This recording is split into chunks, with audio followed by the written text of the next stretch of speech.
Les gens qui étaient au collège avec moi, ils me disent « Ah, t'as trop eu de la chance ». Je suis là, combien de fois tu t'es foutu de ma gueule pendant 10 ans avec mes putains de vidéos YouTube? Aurélien Roy, plusieurs fois finaliste de Ninja Warrior, mais surtout un entrepreneur qui génère 7 chiffres par an dans l'industrie du fitness. On va parler des mensonges derrière les émissions TV, de la misère des coachs sportifs, des relations hommes-femmes avec sa relation traditionnelle, du workshop d'Alex Hormozy et plein d'autres anecdotes sur le monde du business et du fitness. Si tu veux vraiment une entreprise qui est successful, tu peux pas être le mec qui te lève à 10h, qui mange McDo, qui fait pas de sport. En fait, c'est moi ça. Et en France, on a 200 participants, dont 150 sont choisis parce qu'ils sont rigolos et qu'ils ont une histoire de merde. Ah, il est paysan, putain stylé, on va faire un portrait de ouf avec les vaches. Bah en fait, c'est une compète sportive à la base, les gars. À Dubaï, t'es très peu taxé, mais il y a pas vraiment de différence entre patrimoine perso et compagnie. Tous ceux qui sont à Dubaï, ils sont en train de s'enrichir personnellement, et quand tu leur dis, tu te vois à Dubaï dans 10 ans, ils te disent non. Comment tu rentres? C'est quoi le plan? Aujourd'hui, si je suis objectif, j'ai jamais eu autant de réussite pro comme perso depuis que je suis avec elle. C'est-à-dire mon chiffre d'affaires, il a fait x13 en un an. Bon, et bah bienvenue Aurélien, comment tu vas? Ça va et toi? Ça va, en pleine forme dans ce beau studio estonien. Je suis grave content de t'avoir dans cette émission, ce podcast qui est authentique, qui se veut authentique. Et pour directement briser la glace, j'ai l'habitude de poser plein de questions que tu vas pouvoir répondre directement sans filtre. Enfin, allez, j'espère. Feu. J'adore, j'aime bien, ça me plaît. Nom, prénom. Roy Aurélien. Âge. 29. T'étais 30 pas dans sûr, quelques hein. jours, j'ai failli bugger. Chiffre d'affaires du mois dernier. 90 000. Ta vidéo qui a fait le plus de vues. 100 pompes par jour pendant 30 jours. Et est-ce Période Covid. est-ce que c'est celle qui t'a rapporté le plus d'argent? Via YouTube, ouais. Ton pire investissement? T'es sûr qu'on peut citer des noms? Bah si tu veux, après si tu veux, je bip. Hein. Ouais, je dirais un accompagnement business coaching. Tu veux pas dire le nom? Non, on va éviter. Ta zone de génie? Je dirais tunnel de vente. Ton nombre maximum de tractions en une journée? 500. J'avais fait une vidéo 500 tractions par jour. Moi avec mes séries de 8. C'est terrible. La première chose que tu fais en te levant? Lumière rouge. Ton premier projet business? Un e-book de nutrition. Ça avait bien marché? Pas du tout. C'est ta séance de muscu préférée de la semaine? Ça évolue avec le temps. Aujourd'hui, pool, donc tout ce qui va être dos, tirage. L'outil que tu as découvert dernièrement que tu recommandes? Pas spécialement. Pas d'outil? Non. Ok. Rien qui me vient. L'influx fitness le plus surcoté? Nassim. L'influx business le plus surcoté? J'aurais presque tendance à dire Hormozy avec le temps et en voyant l'envers du décor. Intéressant ça. J'ai pas noté, mais je crois qu'on va en parler. On pourra creuser. Ben nickel, on commence fort directement avec des beaux topics. Et je voulais introduire cet épisode pas en demandant ouais, qu'est-ce que tu fais, ton histoire, machin. Je voulais rebondir sur un fait d'actualité que tu as sûrement vu que tu es dans cette industrie-là, qui est le fitness et la remise en forme. Tu as certainement vu que Thibaut, il est passé sur Sans Permission. Ouais, je l'ai écouté aujourd'hui. Ok, bah ça tombe bien. Et donc, il y a un fait que j'ai relevé, que j'aimerais beaucoup avoir ton avis là-dessus. C'est qu'il a partagé que sa meilleure année business, c'était 3 millions d'euros de chiffre d'affaires. Est-ce que tu trouves que ça reflète le potentiel du youtubeur numéro 1 en francophonie? Moi, j'ai vraiment du mal à croire à ce chiffre-là déjà. Maintenant, c'est vrai que si on réfléchit, il cherche pas forcément à monétiser, il cherche plus à prendre du plaisir d'après ce qu'il dit sur la création de contenu, notamment des vidéos et des shorts. Donc il n'est pas dans l'optique d'optimiser sa monétisation. Et il l'a dit lui-même, hein, il pourrait amplement le faire avec des produits digitaux, avec des masterclass et compagnie, il le fait pas. Maintenant, ça me paraît vraiment petit, 3 millions, quand tu as 25 millions d'abonnés et que tu es le youtubeur numéro 1 en France. On y croit ou on n'y croit pas, moi j'ai du mal à y croire, ça me paraît vraiment bas. Surtout qu'il a dit 3 millions tout confondu. Alors que si tu regardes juste le nombre de vues qu'il fait, la monétisation YouTube à elle seule va lui rapporter des centaines de milliers d'euros, quoi. Ça me paraît difficile à croire, à la baisse. Je pense qu'il fait beaucoup plus que ça. Ok, donc tu penses qu'il a menti, enfin qu'il a un peu... Moi j'ai du mal à croire à ce chiffre. Qu'il a sous-estimé ce chiffre pour la vidéo. Et ouais, moi ce qui m'a choqué aussi, c'est le fait que il a aussi des employés derrière. Je crois qu'ils sont une dizaine. Donc toi, par rapport à ce que tu vois sur le marché du fitness... est-ce que tu penses que le personal branding égale chiffre d'affaires, ou comment est-ce que tu peux éviter la corrélation entre ces deux variables? C'est intéressant. Personal branding égale chiffre d'affaires dans beaucoup d'industries, mais le fitness, il y a quelques exceptions. Enfin, on parlait de Nassim tout à l'heure, j'en parlais rapidement. Pour moi, il y a quelques exceptions. En fait, tu as des gars dans le marché du fitness qui vont à bâtir ce qu'on appelle un écosystème, qui vont aller cibler... Parce que le marché du fitness, en fait, c'est tout et c'est rien. Est-ce que tu cibles du B2C? Est-ce que tu cibles du B2B avec des coachs, des salles de sport, comme l'a fait Hormozy avec Gym Launch? Est-ce que tu builds un SaaS? Est-ce que tu fais une application mobile? En fait, tu as beaucoup de choses possibles. Et en fonction de ce que tu vas mettre en place et activer, ta monétisation, elle va être drastiquement... Enfin, ça va être des multiples. Tu peux faire de x20 à x100, tu vois. Donc, si tu fais juste des programmes en ligne et du coaching en ligne one-one, comme beaucoup font, tu vas pas faire des chiffres colossaux. Maintenant, dans le cas de Thibaut, 3 millions par contre pour 8-10 employés, effectivement, si tu fais le CA par employé, c'est beau, tu vois, c'est un beau CA par employé, mais effectivement, je pense qu'il pourrait faire beaucoup plus sans mettre beaucoup plus d'efforts. Mais comme il l'a dit, en fait, ils ont l'application. L'application, elle pourrait faire 50 fois plus que ce qu'elle fait aujourd'hui, mais c'est pas leur focus. Et ils ont même hésité à s'en séparer parce que ça prenait beaucoup de temps et de charge mentale. Donc, personal branding égale CA, oui et non. Dans son cas, tu vois, il fait beaucoup d'humour, beaucoup de divertissement, il touche une audience qui parle pas français, donc c'est compliqué derrière de convertir et de vendre. Même avec une application qu'ils ont traduit en anglais, ça reste compliqué parce que les gens, ils sont là en mode ah, c'est le mec qui me fait rire, c'est pas le coach sportif, tu vois. Et il fait pas forcément des vidéos valeurs, etc. Il a essayé d'y revenir récemment avec des formats un peu plus Sam Sulek, long et no cut, où il se filmait pendant ses séances. Et je pense que ça, tu vois, ça convertit beaucoup mieux selon moi sur l'application que des shorts où il fait le con, quoi. C'est toujours pareil, on en revient à quel est le degré de sophistication de ton marché et à qui tu parles et le niveau de conscience de l'audience que tu as en face, quoi. Est-ce que ça te frustre, toi qui est justement dans l'envers du décor, que Thibaut ait ces chiffres-là? Non, parce que dans tous les cas, moi, Thibaut, c'est quelqu'un que j'admire. Je me suis lancé grâce à Thibaut. Ma première vidéo, c'était je répondais à un de ses défis vidéo sur YouTube. Et moi, c'est lui qui m'a fait me lancer sur le business en ligne, je pense, de manière générale, indirectement, parce que j'aurais jamais commencé YouTube sans Thibaut. Ça a été une inspiration. Et on peut dire ce qu'on veut, mais c'est un monstre de discipline, tu vois. Et je connais pas beaucoup de mecs comme lui, surtout qui s'est mangé un paquet de scandales et de conneries dans la tronche. Il se fait détruire sur tous les terrains, par contre il est toujours là. Et le mec, tous les matins, il show up, il se lève à 6h, personne ne le force, il fait ses 10 shorts par jour. Niveau de discipline, tu vois, ça fait des années que le mec a pas manqué une vidéo YouTube, et c'est un des seuls mecs que je connais qui lock-in comme ça, il est skin in the game à fond, quoi, tu vois. Alors qu'il pourrait arrêter et il a pas d'enjeu à le faire, tu vois. Si demain, t'avais un ticket pour...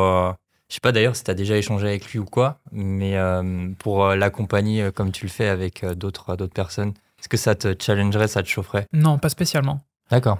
Pas spécialement parce que c'est un autre niveau. C'est pas les mêmes enjeux, c'est pas les mêmes leviers, c'est pas les mêmes stratégies qu'on va mettre en place sur des personnes qui sont aussi publiques, qui ont autant de notoriété.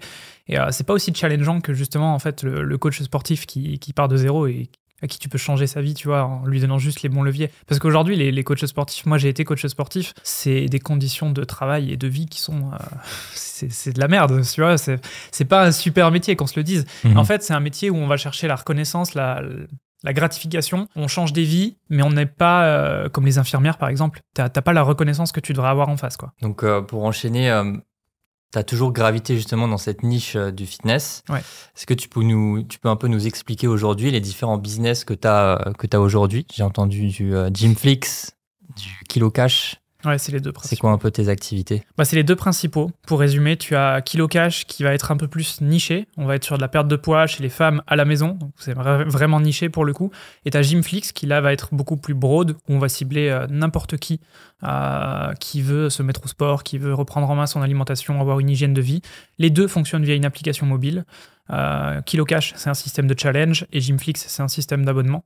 Donc voilà, on a les deux. Et Gymflix, on a aussi une partie B2B et une partie SaaS. Donc ça fait un écosystème bien complet où à la fois on va former des coachs, les coachs vont trouver des clients dans l'appli, les clients vont trouver des coachs.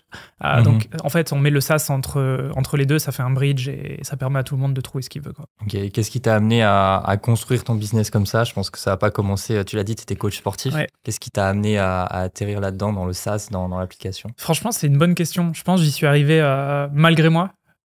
Typiquement, tu vois, je te disais, je me suis lancé sur YouTube avec une vidéo de Thibaut InShape où il fallait manger 5000 calories en une journée. Ça a bien commencé. T'avais réussi ou pas? J'avais réussi. Franchement, j'étais à 2 doigts de vomir, mais j'avais réussi. Je me souviens, il y avait un verre d'huile d'olive à boire cul sec. C'était horrible. Parce qu'en fait, le challenge, c'était pas en une journée, c'était en un repas. C'était tous les repas de la journée en un repas. Donc là, sa vidéo à lui, c'était 5000 calories. 5000 calories, c'est beaucoup. Et en une fois, c'est énorme. Donc j'avais vraiment envie de vomir à la fin. T'avais jeûné avant ou? J'avais rien mangé d'autre de la journée, ouais. Et c'était horrible. Et du coup, je me suis lancé sur YouTube comme ça. Ça a pas mal pris pour l'époque. J'ai rapidement atteint 10 000 abonnés, ce qui était en 2016, c'était énorme, tu vois. C'était début 2016. C'était énorme. Et j'ai pas été super régulier, donc ça a continué de grossir. Et là, ça a vraiment explosé par contre en 2020, pendant le confinement. J'ai pris 70 000 abonnés en l'espace de 3 mois. Donc, avec des formats challenge, je te disais 100 pompes par jour, 100 tractions par jour, etc. Ça a vraiment explosé fort. Et du coup, je me suis retrouvé un peu bloqué. Tu vois, et c'est aussi pour ça que j'ai arrêté YouTube derrière pendant 2 ans. C'est que je me suis retrouvé bloqué dans ce format et bloqué dans le fitness malgré moi. Est-ce qu'aujourd'hui, j'ai envie de faire d'autres choses? Oui. Mais je suis quand même, tu vois, bien skin in the game dans le fitness. Donc, c'est compliqué d'en sortir. Je suis en train de le faire petit à petit.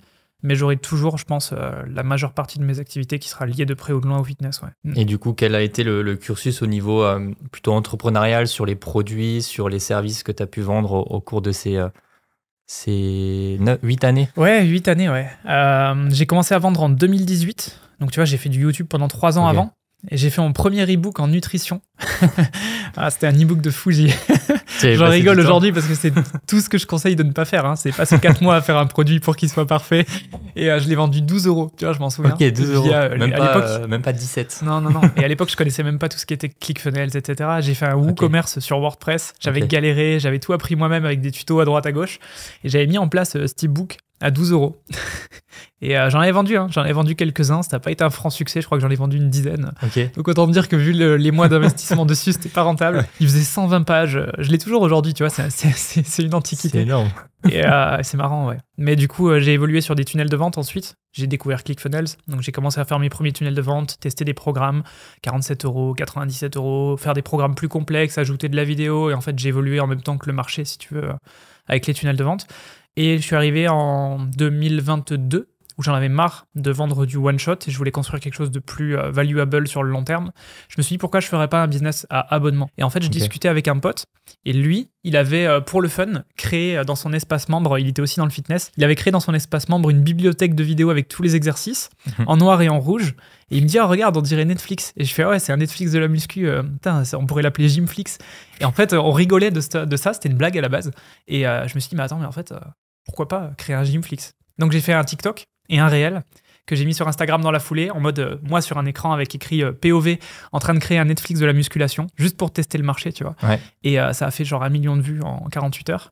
Et là, je me suis dit, merde, en fait, il y a une demande, tu vois. Et donc, en 1 semaine, j'ai créé un MVP et la V1 de Gymflix à l'époque. Et ça, c'était septembre 2022. Et là, 2 ans plus tard, on est sur la 2e application dans je sais pas combien de pays, en 7 langues, et c'est solide, ouais. C'est beau. C'est beau, mais c'est parti d'une connerie entre potes en mode, Gymflix, Netflix de la muscu. Putain, incroyable. Donc, si je résume, donc, tu travailles sur Gymflix aujourd'hui, sur KiloCash, qui est donc plus un format challenge. Donc, c'est quoi? C'est la personne rentre et elle a X jours pour réussir le challenge? Ouais, alors on démarre des challenges à date précise. Tout le monde démarre en même temps à la même date, pendant 28 jours. Et c'est réservé aux femmes. Donc il n'y a que des femmes. C'est vraiment, tu vois, safe place. C'est pour ça qu'on a voulu être ultra niché aussi. C'est parce que je suis associé avec Victor sur ce projet. Et lui, il est spécialisé dans la perte de poids pour les femmes depuis quasiment 10 ans. Donc lui, c'est vraiment sa spécialité. Et donc, du coup, c'est pas du tout les mêmes problématiques que les hommes, que le marché masculin. Et c'est pas du tout la même psychologie et façon de travailler non plus. Donc on s'est vraiment spécialisé avec KiloCash. Et là, en 1 an, on a accompagné plus de 5000 femmes sur ce format challenge. Donc c'est un format qui plaît. Ouais, c'est énorme. C'est en bonne voie. Et c'est sur ce projet-là que je vais voir Hormozy du coup dans 1 mois. Donc on pourra en parler si tu veux. Mais je vais au workshop de Hormozy pour KiloCash, parce que c'est scalable et revendable potentiellement. Donc l'idée c'est de voir ce qu'on peut faire avec. Tu vas avec Victor ou solo? Ouais, on part tous les deux. Vegas, 20 janvier. Incroyable. Et là, la première question qui me vient en tête, c'est vous accompagnez des femmes, vous n'êtes pas des femmes? Ouais. C'est un des gros challenges en fait. C'est aussi pour ça qu'on va au workshop. C'est un des gros challenges. C'est que Victor est excellent là-dedans. Il fait du très bon contenu. Il sait leur parler. Maintenant, c'est dur pour elle de s'identifier parce que Victor, c'est pas une femme. C'est un mec qui va à la salle, c'est un mec qui fait de la boxe. En fait, c'est un mec qui fait genre 1m85. Ça parle pas forcément, tu vois, à la meuf qui veut perdre du poids depuis chez elle, tranquille, et qui vient d'accoucher. Donc, on a besoin, je pense, de réussir à féminiser l'image de marque. Ça, on l'a réussi à bien le faire, mais on a besoin de l'humaniser maintenant. Et donc, de mettre des visages féminins. Ça passera probablement par de l'UGC. On a fait quelques tests et c'est assez concluant. Maintenant, il faut voir comment faire en sorte que ce soit scalable et comment faire en sorte que en fait, les UGC que tu vas choisir ne deviennent pas le visage de la marque parce que là, c'est dangereux. Donc, comment garder le contrôle tout en ayant un visage féminin, c'est le challenge qu'on essaie de voir pour l'année qui arrive, quoi. Ouais, donc la solution que je vois, c'est juste trouver une associée, quoi. Justement, c'est ça le risque, c'est de mettre un visage. Donc en fait, on réfléchit plutôt à avoir peut-être entre 3 et 5 visages qui reviennent souvent sur le compte Instagram en UGC pour que les gens s'accrochent pas à un seul visage. Parce que si t'es accroché à un seul visage et que demain ce visage-là te dit je me casse ou alors je veux 60% de la boîte, c'est vite problématique en fait. Donc c'est le challenge qu'on essaye d'anticiper avant qu'ils nous tombent dessus. Mais pour l'instant, ça marche bien, sans avoir de femmes en visage. Donc en fait, je me dis, ça peut que mieux marcher. C'est juste une question de marketing aussi. C'est mettre en place des bonnes personnes, le bon message. Mais effectivement, ça marcherait beaucoup mieux probablement avec des visages féminins. Ouais. C'est ce que j'allais te dire. C'est qu'est-ce qui t'empêche de continuer comme tu fais actuellement et de continuer à scaler, ou est-ce que tu as vu des signaux qui... Ouais, on arrive à un plafond. Notre meilleur challenge, on a fait 1000 participantes. Donc c'est cool, tu vois. C'est très, très, très, très cool, sachant qu'on fait pas beaucoup d'ads. Donc il y a un gros potentiel maintenant pour aller chercher du 2000, 3000, 5000 participantes par mois. C'est sûr que ça sera pas possible juste en augmentant le budget ads, tu vois. Donc on l'a vu, hein, on a testé, on a scalé un peu au niveau des ads, on a multiplié les créatives, on a fait des créatives plus féminines, mais on se rend compte qu'on a besoin, je pense, de plus éduquer. Surtout qu'on a un message qui est très contre-courant avec KiloCash, c'est vraiment genre pas de régime. En fait, c'est vraiment tout l'opposé de ce qu'on entend tout le temps dans la perte de poids. On essaye de venir casser toutes les croyances limitantes qu'on a des années 80 sur tout ce qui est régime, bullshit et compagnie, parce que derrière, tout le monde reprend du poids et ça marche pas. Je pense que les gens, ils ont compris aujourd'hui, tu vois, que restrictif égale, ça marche pas sur le long terme. Et ça, c'est valable partout, hein, musculation, enfin tout. Et on essaye de casser cette image, mais les croyances ont la vie dure. Il y a du taf et je pense qu'il faut qu'on développe plus l'organique aussi pour que ça puisse faire une synergie avec ce qu'on fait en paid ads derrière. Donc là, aujourd'hui, votre méthode d'acquisition, c'est... je te laisse boire, vas-y. Vas-y. Mais donc, vos méthodes d'acquisition, c'est de l'inbound, j'imagine. Donc, c'est Victor le visage. Et quoi, ads, c'est quoi un peu vos méthodologies? Ouais, on a 70% qui vient de l'ads, je pense. Ok. 30% organique Victor et 70% ads. 30% organique... Ouais, je compte pas les mails. Sinon, en vrai, on est à 50-50 si je compte les mails. Donc 50% qui vient de base mail plus organique, 50% qui vient du cold avec les ads. Et c'est quoi le funnel derrière? Simple, c'est une page de vente classique, vente directe. Il n'y a pas d'opt-in, quoi que ce soit. C'est un produit qui est pas cher, c'est low ticket, c'est 49 €. Donc pour le coup, c'est vraiment 2 semaines d'inscription pour t'inscrire au challenge. Les inscriptions ferment. Donc il n'y a vraiment pas de je peux rejoindre plus tard ou quoi. C'est un challenge maintenant. Là, par exemple, le prochain, c'est le 6 janvier. Ça veut dire que les 2 semaines avant, on ouvre les portes. Le 6 janvier, tu peux plus rejoindre. C'est-à-dire, si tu n'as pas rejoint, le prochain, c'est dans 6 semaines. Donc, ouais, c'est ça. Et le prochain, c'est dans 6 semaines à chaque fois. Et par rapport à l'année dernière, c'est une question qui me vient là. Est-ce que tu as vu un pic de saisonnalité par rapport au timing? Quand est-ce que tu as plus de monde? Ouais. Marché femme comme marché homme, hein, le marché du fitness de manière générale, tu as vraiment 3 pics dans l'année. Tu as janvier. Ouais. Je pense qu'il n'y a même pas besoin d'expliquer pourquoi. Tout le monde se réveille. J'ai fait une année de merde, résolution et compagnie. Il y a avant l'été. Alors, avant l'été, c'est pas pareil pour les hommes et pour les femmes. Avant l'été, pour les hommes, c'est avril. Avant l'été, pour les femmes, c'est début juin. Okay. C'est en été, en fait. Okay. C'est le déni. Et après, il y a septembre. C'est les 3 pics de l'année. Ensuite, juillet, août, c'est beaucoup plus creux. Août, c'est très creux. Et décembre aussi, c'est très creux, en général. Ok. C'est pour ça aussi que j'ai voulu passer sur un business model à abonnement, pour lisser un peu sur l'année. Ok, très clair. Et donc ça, c'est les business sur lesquels tu passes la majorité de ton temps. Ouais. Vu que on se connaît un peu aussi en privé, je sais que tu travailles aussi avec des influenceurs fitness. Est-ce que tu peux parler de ça, comment ça se passe et qu'est-ce que tu as pu réaliser ces dernières années? On a lancé septembre 2023, donc ça fait à peine un peu plus d'1 an. On a lancé une partie B2B où on vient accompagner coachs sportifs et créateurs de contenu. Justement à mettre en place toute une stratégie de monétisation et en fait monétiser pour ceux qui ont déjà une audience, leur audience, ou pour ceux qui n'ont pas d'audience, comment tout simplement passer de coaching présentiel à coaching hybride ou coaching en ligne. Parce que la majorité en fait ne veulent pas rester coach en présentiel. Après 2-3 ans, ils réalisent que c'est pas fou, qu'il y a beaucoup de déplacements, beaucoup de charges, pas beaucoup de profits, beaucoup de taxes, pas de liberté, les clients qui viennent pas au rendez-vous, les coachings annulés 20 minutes avant, etc. Donc ils en ont marre. Ils se disent le coaching en ligne c'est pas mal, je peux te payer plus, travailler moins et aider plus de monde. Ah bah oui, forcément, tu vois. Donc il y en a beaucoup qui commencent à s'intéresser au coaching en ligne. Maintenant, c'est pas un gros marché. Donc on s'est vite rendu compte qu'en 1 an, en mettant un gros budget ads, on a vite poncé le marché. Et aujourd'hui, je suis un peu en train de step back par rapport à ça et me dire est-ce qu'on continue sur les coachs sportifs? Parce que justement, en fait, on se rend compte qu'il y a énormément de travail d'éducation à faire. Il y a un délai énorme entre le moment où ils nous découvrent et le moment où ils passent à l'action. Et ça, c'est pas compressible actuellement, à moins de faire du contenu éducatif dessus, chose que j'ai pas forcément envie de faire. Donc, Et comment, tu vois, tu parlais de MVP avec Gymflix en une semaine. Là, tu parles de tester le marché, etc. Comment tu mets en place des tests marché, des produits qui sont, entre guillemets, pas finis et que tu vends directement? Pré-vente. Comment ça se passe? Pré-vente en général, typiquement sur ce qui va être formation/accompagnement, on fait des pré-ventes. C'est-à-dire que tu builds en fait la formation au fur et à mesure que les mecs rentrent. Donc typiquement, en fait, quand ils vont rentrer, ils vont avoir les 2 premiers modules. ils vont penser que le reste se débloque au fil des semaines. En réalité, c'est que tu es en train de le créer, tu vois. Donc ça marche bien, les préventes. Et c'est top parce qu'en fait, si ça ne marche pas, tu bloques, tu lock-in et soit tu refound les mecs qui sont rentrés, soit tu délivres de l'accompagnement à la place. Et si ça cartonne, en fait, tu produis plus vite et tu sors ta formation en entier, quoi. Donc l'idée, en fait, c'est d'être quand même prêt, d'avoir, je dirais, 30% qui est prêt, d'avoir toute ta trame et savoir qu'est-ce que tu as dans ton offre pour que ça soit clair et que tu puisses le pitcher. Par contre, en général, je fais plus l'erreur que j'ai fait à l'époque avec l'ebook. Je construis pas les produits en entier avant de les lancer. Je teste massivement. Parce que du coup, c'est ce que je te disais, ma jaune de génie, c'est aussi les tunnels de vente. Un tunnel de vente, en une après-midi, je te fais un tunnel de zinzin.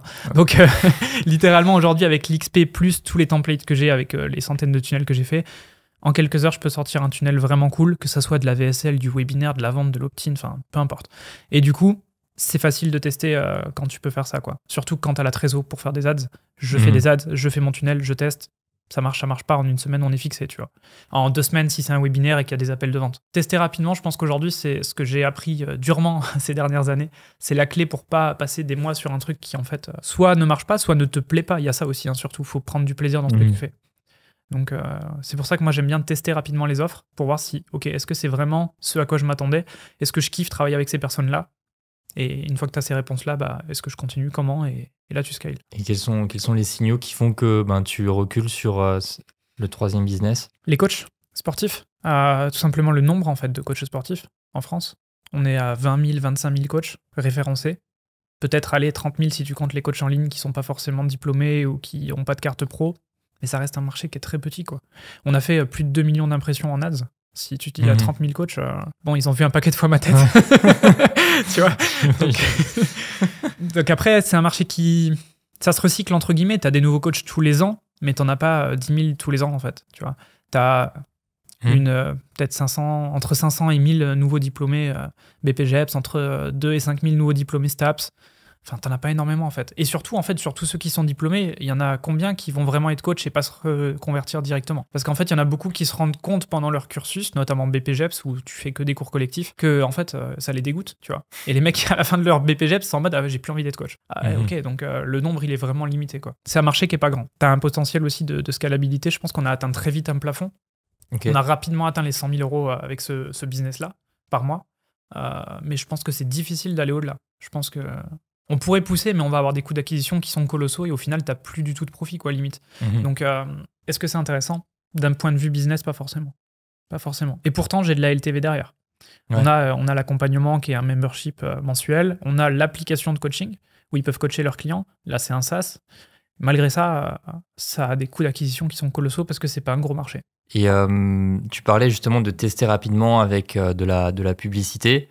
Tu disais que c'est toi qui fais les publicités. Est-ce qu'il n'y a pas, entre guillemets, une ad fatigue sur ton visage, le fait de tester d'autres marchés, d'autres angles marketing, de t'en mettre ta tête? Comment tu gères ça? J'ai testé d'autres visages.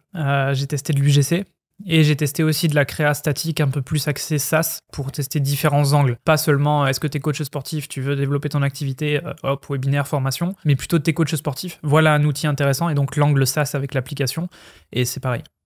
C'est le même constat. En fait, c'est un niveau d'éducation, un niveau de conscience qui est très très bas. C'est-à-dire que les coachs qui sont présentiels, pour la majorité, en fait, ils sont matrixés parce que c'est ce qu'on leur a appris et je comprends parce que quand j'étais coach, c'était pareil. En mode, mais non, mais c'est pas... Enfin, comment je peux accompagner quelqu'un avec du coaching en ligne? Je dois être avec lui en salle, lui montrer le mouvement et tout. Alors qu'aujourd'hui, c'est vrai que c'est pas du tout nécessaire quand tu as une bonne application, que tu envoies les vidéos d'exécution, tu peux vérifier tout en ligne, en fait. Et tu peux impacter et aider plus de monde comme ça. C'est dommage d'avoir cette vision parce que du coup, tu te restreins à... Tu peux aider 3 mecs dans la journée alors qu'en fait, tu pourrais accompagner 30 clients, tu vois. Et bosser beaucoup moins, avoir plus de résultats. Tes clients ont plus de résultats parce qu'ils ont une bonne application à dispo, ils ont un vrai suivi. Alors que le coaching en présentiel, t'es 1 heure avec la personne en salle. Une fois que c'est fini, cette heure, c'est ciao, je suis plus là. T'as des questions? Non, t'as pas mon numéro. T'as des questions nutrition? Non. En fait, c'est 1 heure de coaching pur et dur et il n'y a rien à côté. Donc, l'offre en ligne, pour moi, elle est plus intéressante en ce sens. C'est que t'as un accompagnement, on va dire 360, où les coachs, ils vont être là pour toi sur le plan nutrition, ils vont être là pour toi sur le plan psychologique, sur le plan récupération, sommeil, stress. Enfin, en fait, si t'as des questions, ton coach, il est là. Alors qu'en présentiel, tu fais ton heure, c'est fini, c'est fini, tu vois. Et ça, les coachs s'en rendent pas compte. Le temps va faire les choses. Ils vont s'en rendre compte au bout d'un moment. Et donc, c'est quoi un peu ton avis sur le marché actuel du fitness, en fait? Est-ce que, comme on le dit tous les ans, c'est saturé, il y a trop de monde? Comment tu vois un peu le marché? Non, enfin pour moi, aucun marché n'est saturé. Simplement, le temps fait qu'il y a de plus en plus de personnes qui rentrent sur le marché en tant qu'acteur, vendeur, je veux dire. Donc, le niveau de conscience évolue, le niveau de sophistication évolue, tu as de plus en plus de coachs. Ça veut dire quoi? Tu es obligé de faire des promesses de plus en plus sexy. Donc, au bout d'un moment, perdre 10 kilos en 30 jours sans faire de régime, sans faire de sport, en restant chez toi, bon, au bout d'un moment, les promesses sont irréalistes, tu vois. Et le problème, c'est que les promesses irréalistes emmènent des résultats qui sont pas atteints. Donc, les gens sont déçus, le niveau de méfiance, il augmente colossalement. Et donc, les gens, ils n'arrivent plus à convertir. Et donc, qu'est-ce qu'ils font? Au lieu de se former, d'être meilleurs et d'être plus compétents, ils font des promesses encore plus irréalistes. Donc, au bout d'un moment, et on a ça, enfin, dans le Make Money, c'est encore pire. Tu vois, c'est typiquement un marché qui, pour moi, est à un niveau de sophistication extrême, et c'est bien. Pourquoi? Parce que pour moi, ça fait du tri et ça écume. Tu vois, et tous les mecs qui sont pas compétents et qui sont débutants, bah, en fait, ils disparaissent aussi vite qu'ils arrivent. Et on l'a vu avec des grands noms qui font des build-in publics. Bah, en fait, quand ça grandit très vite, il faut être capable d'assumer cette croissance, parce que sinon, ça descend aussi vite que ça grandit. Et il faut pouvoir délivrer derrière. Donc le vrai challenge, en fait, il est là, c'est que quand tu fais des promesses de fou, que tu dis à quelqu'un, tu vas gagner 10 000 euros en 90 jours, mais que le mec, à la base, il est salarié, il part de zéro, il a aucune compétence, il sait pas vendre, il sait à peine ouvrir son ordi, en 90 jours, il va jamais faire 10 000 euros. Et donc le mec va être déçu, il va dire que c'est pas vrai, que ça marche pas, que c'est une arnaque, et en fait, ça va juste créer un effet boule de neige qui est pas bon, tu vois. Donc pour moi, c'est une bonne chose que les marchés se sophistiquent. Dire que c'est saturé, non, il y a plus de concurrence, mais paradoxalement, il y a moins de mecs bons. Donc est-ce qu'il y a vraiment plus de concurrence? Il y a de la concurrence si t'es pas bon, en fait. Si t'es compétent, il n'y a pas tant que ça de concurrence. Et quand tu regardes autour de toi, peu importe dans n'importe quelle thématique, hein, pas que business, mais en fait, les gens ne veulent pas forcément fournir les efforts pour avoir les résultats. Donc t'as beau leur dire, il faut faire 1, 2, 3, ils le font pas. Tu vas avoir des abdos cet été, ok, c'est simple, il faut que tu fasses ça, ça, ça. Ah d'accord, ok, il va pas le faire. Ah, tu veux gagner 10 000 euros, il faut que tu fasses ça, ça, ça. Ah, il va pas le faire. Et donc, en fait, combien de gens font vraiment les choses? Est-ce qu'il y a vraiment de la concurrence? Pas tant que ça, tu vois. Et comme tu le partages, ça paraît compliqué surtout d'être... d'avoir une longévité dans le business. Quel conseil tu donnerais justement que ce soit, tu vois, de base c'était dans le marché du fitness, mais à un coach pour se lancer sur ce marché-là sans tomber dans le piège que tu partages de repartir aussi vite que tu arrives? Dans le coaching en ligne spécifiquement ou de manière générale? Que ce soit de manière générale, moi je pensais plutôt au fitness de base, mais... Je pense qu'il faut vraiment en fait aller chercher à développer des compétences et plus de compétences que la moyenne. Pour moi, en fait, tout réside là-dedans. Un marché n'est pas saturé ou un chiffre d'affaires n'est pas capé. Si tu bloques, en fait, c'est juste que tu n'as pas les compétences pour aller au niveau d'après. En fait, moi, je vois le business, même la vie, hein, comme un jeu. Et si tu veux aller au niveau suivant, il faut que tu unlock les stuff qu'il faut pour aller battre les boss du niveau suivant, tu vois. Si tu es, je sais pas, pour prendre n'importe quel jeu comme exemple, si tu arrives zone débutant, que tu n'as aucun stuff, que tu n'as aucun pouvoir, que tu as tout qui est niveau 1 et que t'es éclaté, tes caractéristiques qui sont pourries, bah si tu vas dans la zone où il y a des monstres, je sais pas, niveau 100, tu vas te faire dégommer en fait. Tu vois. Et par contre, les mecs qui ont l'équipement niveau 100 et les compétences, bah, ils vont les fumer les boss. Tu vois. Et ils vont passer au niveau 150, 200, 250.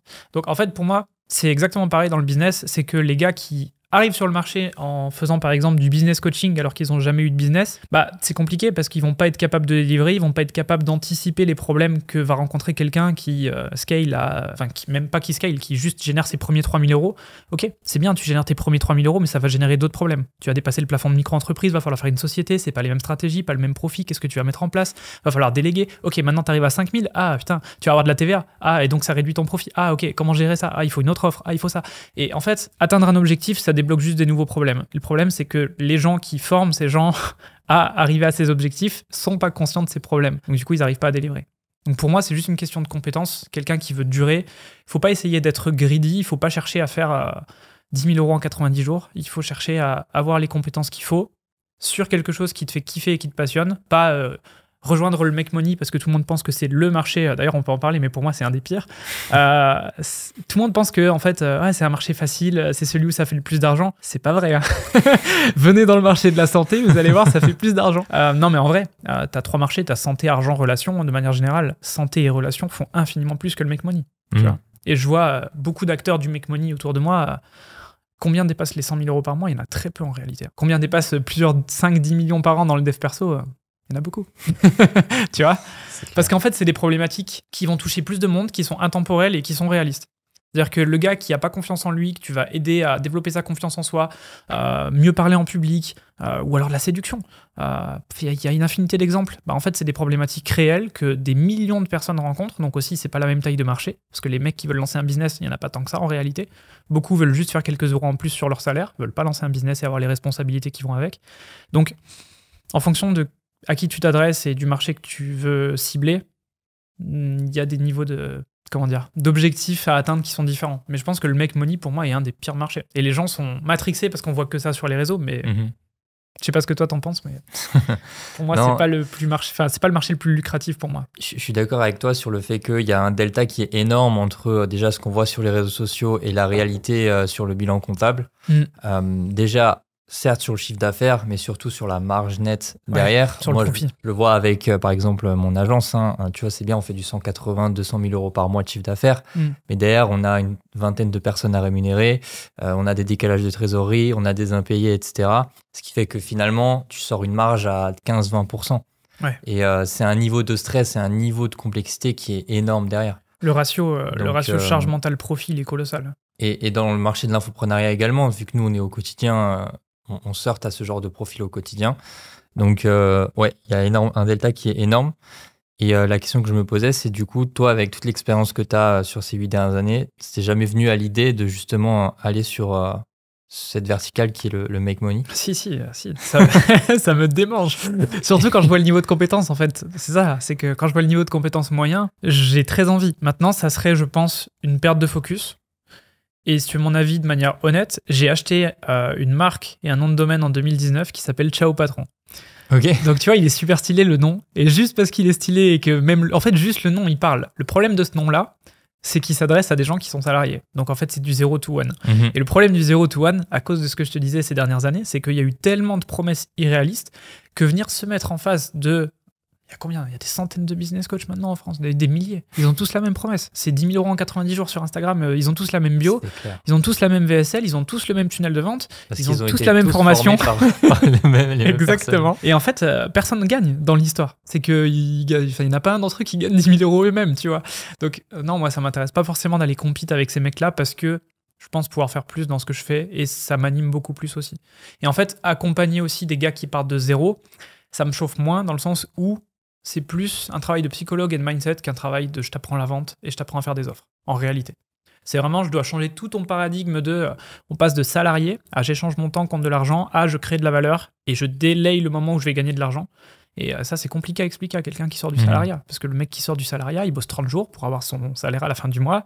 Et le salaire, c'est la plus grosse des drogues qui existe. Donc, sortir quelqu'un de ça, en fait, c'est vraiment pour moi parallèle à sortir quelqu'un d'une addiction. Et c'est super dur. Et les gens s'en rendent pas compte. Ils se lancent dans le 0 to 1 en mode tout le monde veut être libre financièrement. Mais non, en fait, tout le monde veut être libre financièrement, oui, mais comme tout le monde veut avoir des abdos. Mais combien sont prêts à faire ce qu'il faut pour? Pas beaucoup, tu vois. Et non, moi, 0 to 1, du coup, ça... J'ai failli plusieurs fois. Et j'ai toujours ce nom de domaine. Si quelqu'un est intéressé. Non, mais c'est un nom qui est trop stylé, tu vois. Moi, j'aime trop Ciao Patron, c'est stylé, tu vois. Ça sonne bien, même à l'oral, ça parle, on comprend de quoi ça parle avant d'en parler, tu vois. Ça me fait penser à une business coach qui est là depuis longtemps, qui a aussi le nom Postadem. Postadem, ouais, exactement. Ouais. Je pensais à eux quand j'ai acheté, 100%. Mais c'est pareil, tu vois, ça parle.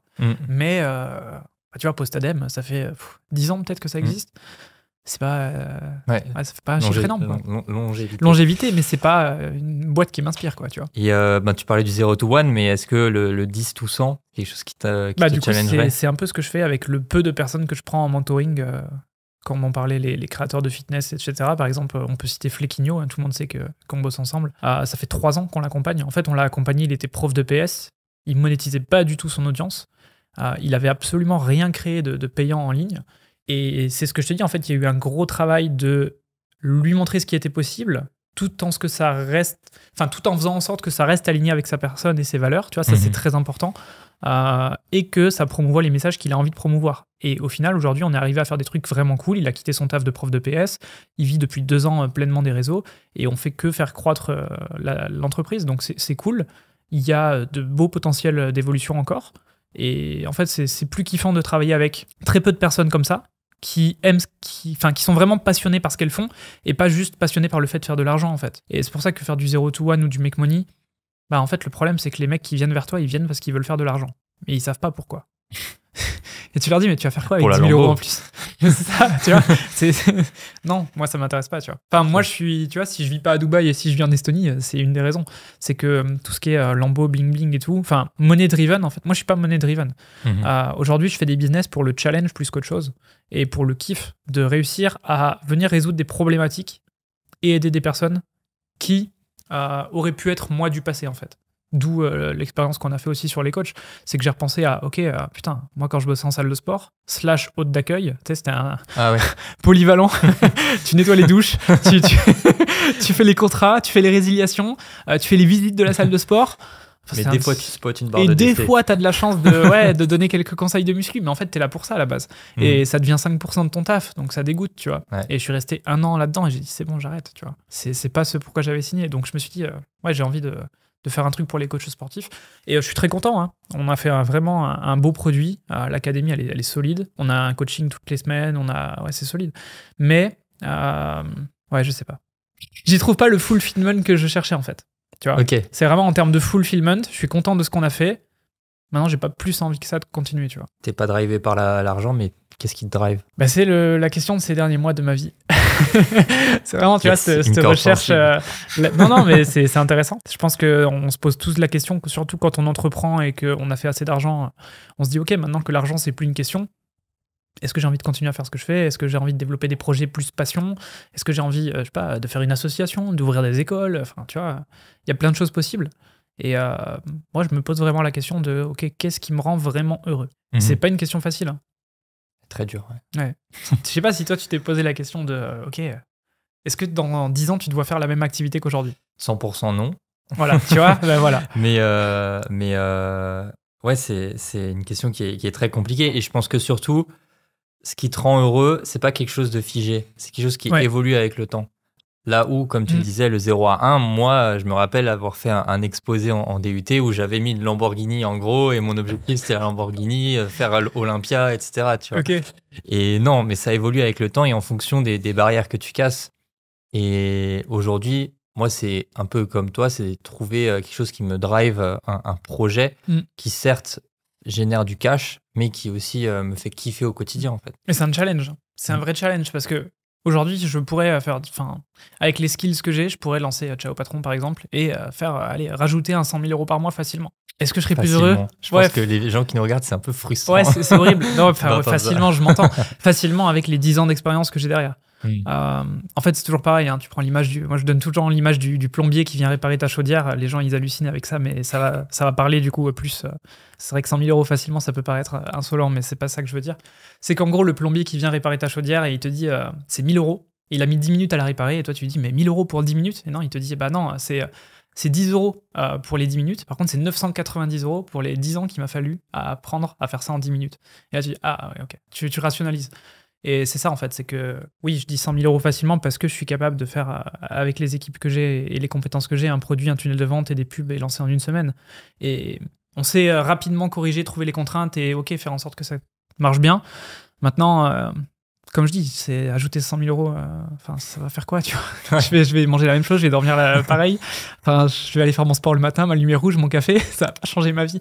Et en fait, c'est ça aussi, les gens idéalisent l'argent quand ils en ont pas. Je pense que l'argent, c'est un fantasme que tu as quand t'en as pas.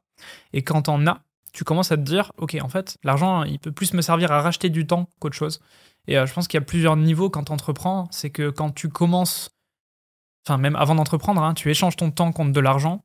Ensuite, tu échanges cet argent contre des compétences, des connaissances, et ces compétences te permettent de faire plus d'argent pour finalement racheter du temps. Donc en fait, c'est une boucle.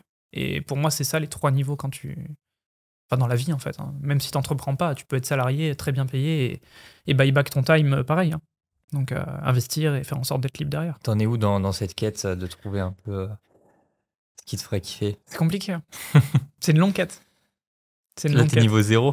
C'est une longue quête. C'est pour ça aussi que j'avais un autre projet en tête qui s'appelle Superhumain. J'en avais parlé un peu sur les réseaux en septembre. Et l'idée, c'était justement de progresser dans tous les aspects de sa vie. Et en gros, je m'étais dit, c'est soit je fais Ciao Patron, soit je fais Superhumain. Et je me suis dit, Ciao Patron, ok, potentiel financier, ouais, mais pas tant que ça non plus, make money, tu vois, pas ouf. Surtout 0 to 1. Et est-ce que ça me fait kiffer? Non, 0. Ça, j'étais sûr. Okay. Je voyais déjà, en fait... Échelle du kiff, 0. Échelle du kiff, 0. J'ai fait 1 an avec les coachs sportifs. On a vu qu'il y a quand même énormément de mindset. C'est un travail colossal à faire. Et tu leur dis, il faut faire ça. Tu leur donnes les ressources, tu leur donnes de l'IA, tu leur donnes des tunnels prêts et tout. Ils les mettent pas en place. Je suis aligné. Moi aussi, je prends en side quelques directeurs, directrices d'agence. Et même à 10 000, 20 000 € par mois, c'est que du mindset. Tu leur donnes un copier-coller. One click, hein, genre template. Et non, j'ai pas eu le temps. Ouais, écoute, c'est dommage. C'est dommage. Mais du coup, non, j'ai pas envie d'investir mon temps là-dedans. Et je me dis qu'aller sur un marché 0 to 1, ça va être encore pire. Parce que encore, les coachs sportifs, c'est quelque chose que je maîtrise, parce que je l'ai vécu. C'est mon expertise, tu vois. C'est littéralement ma vie ces 10 dernières années, en fait. Mais si je pars sur un 0 to 1, passer de salarié à entrepreneur... De toute façon, c'est simple, ça va se résumer à quoi? Ça va se résumer à apprendre une compétence. Donc soit tu fais du copywriting, soit t'es closer, soit tu fais du créa de contenu et tu monétises. En vrai, aujourd'hui, c'est les 3 trucs. Et flemme, enfin, j'ai pas envie d'apprendre le copywriting ou d'apprendre le closing à quelqu'un. Il y a des formations pour ça. Si vous voulez apprendre ça, vous trouverez. Et encore une fois, sur ceux qui vont prendre des formations, combien vont les suivre? Sur ceux qui vont les suivre, combien vont se remettre en question? Sur ceux qui vont se remettre en question, combien vont le faire assez suffisamment longtemps pour réussir? Et en fait, toi, t'es là tout le long du chemin, tu vois. Et en fait, c'est une charge mentale que je ne veux pas aujourd'hui. Du coup, je me suis dit super humain. Super humain, c'est cool parce que santé, argent, relation. Tu fais les 3. Ça, c'est cool. Dis-nous en plus, là, tu teases. Si tu peux. Je peux, parce qu'en vrai, je prévois pas spécialement de lancer quoi que ce soit soon. Mais l'idée, c'est tout simplement, même à travers mon contenu, à travers ce que je partage, et même, tu vois, à travers, par exemple, ce podcast, essayer de donner aux gens l'envie de tester des choses qui sortent de leur zone de confort pour se rendre compte par eux-mêmes qu'il existe autre chose. Et qu'il n'y a pas un chemin tout tracé que la société veut absolument te faire croire. Et que si tu veux vraiment t'affranchir de ce système, c'est pas forcément en créant un business, mais c'est juste en prenant conscience que ça commence à l'échelle individuelle, c'est-à-dire devenir une meilleure personne. Et ça passe par quoi? Santé, argent, relation. Donc santé, c'est quoi? C'est faire l'effort de peut-être te lever un peu plus tôt le matin pour aller au sport, par exemple. Faire l'effort de marcher un peu plus dans ta journée, de manger un petit peu moins de merde industrielle, de pas boire des sodas ou compagnie. Et en fait, juste en changeant déjà ton hygiène de vie, ça va changer beaucoup de choses sur le reste. Et en fait, tout va ensemble pour moi parce que tu vas avoir plus... Enfin, typiquement, tu vois, si tu fais ça, tu vas avoir un meilleur physique, tu vas avoir une meilleure énergie, donc plus confiance en toi, donc peut-être plus de facilité à aller voir des femmes, donc de meilleures relations, même de facilité à aller voir des mecs et networker, trouver des potes, trouver des gars comme toi. Et en fait, tu vas être entouré aussi de personnes comme ça.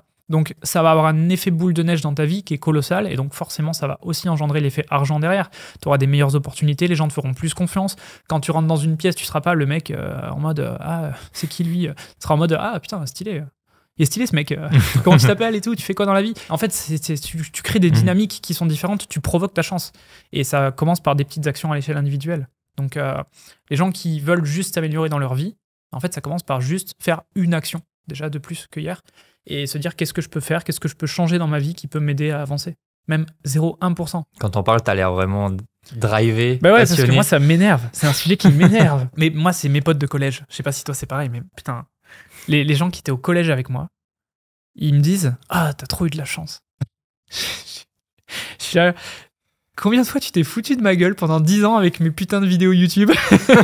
Combien de fois tu m'as dit « Ah, mais... un verre d'huile. YouTube, ça marchera jamais, c'est pas un métier. » Ouais, c'est bien. Aujourd'hui, les mecs, ils postulent, quoi. Aujourd'hui, t'es là, j'aimerais bien être closer pour toi. Comment te dire Comment te dire? En fait, ça m'énerve parce que je pense vraiment sincèrement qu'on vit dans un monde qui a un vrai changement au niveau de la société, au niveau de plein de choses. Tu vois, il y a des jobs qui disparaissent, il y a l'IA qui est une révolution. Regarde, par exemple, les caissiers, ils ont disparu. Tu vois, c'est con, mais il reste plus beaucoup de caissiers. Surtout en Estonie, là, putain, il y en a plus. C'est trop fluide. Il y en a plus. C'est un exemple parmi tant d'autres, mais il y en a beaucoup. Et quand tu vois qu'aujourd'hui, on arrive même à des évolutions d'opérations chirurgicales par IA, par robots et compagnie, même des métiers comme ça, c'est en train de progressivement pas de disparaître, mais en tout cas fortement diminuer. La barrière à l'entrée augmente, donc c'est plus difficile de faire ce métier, c'est moins bien payé, il y a plus de responsabilités.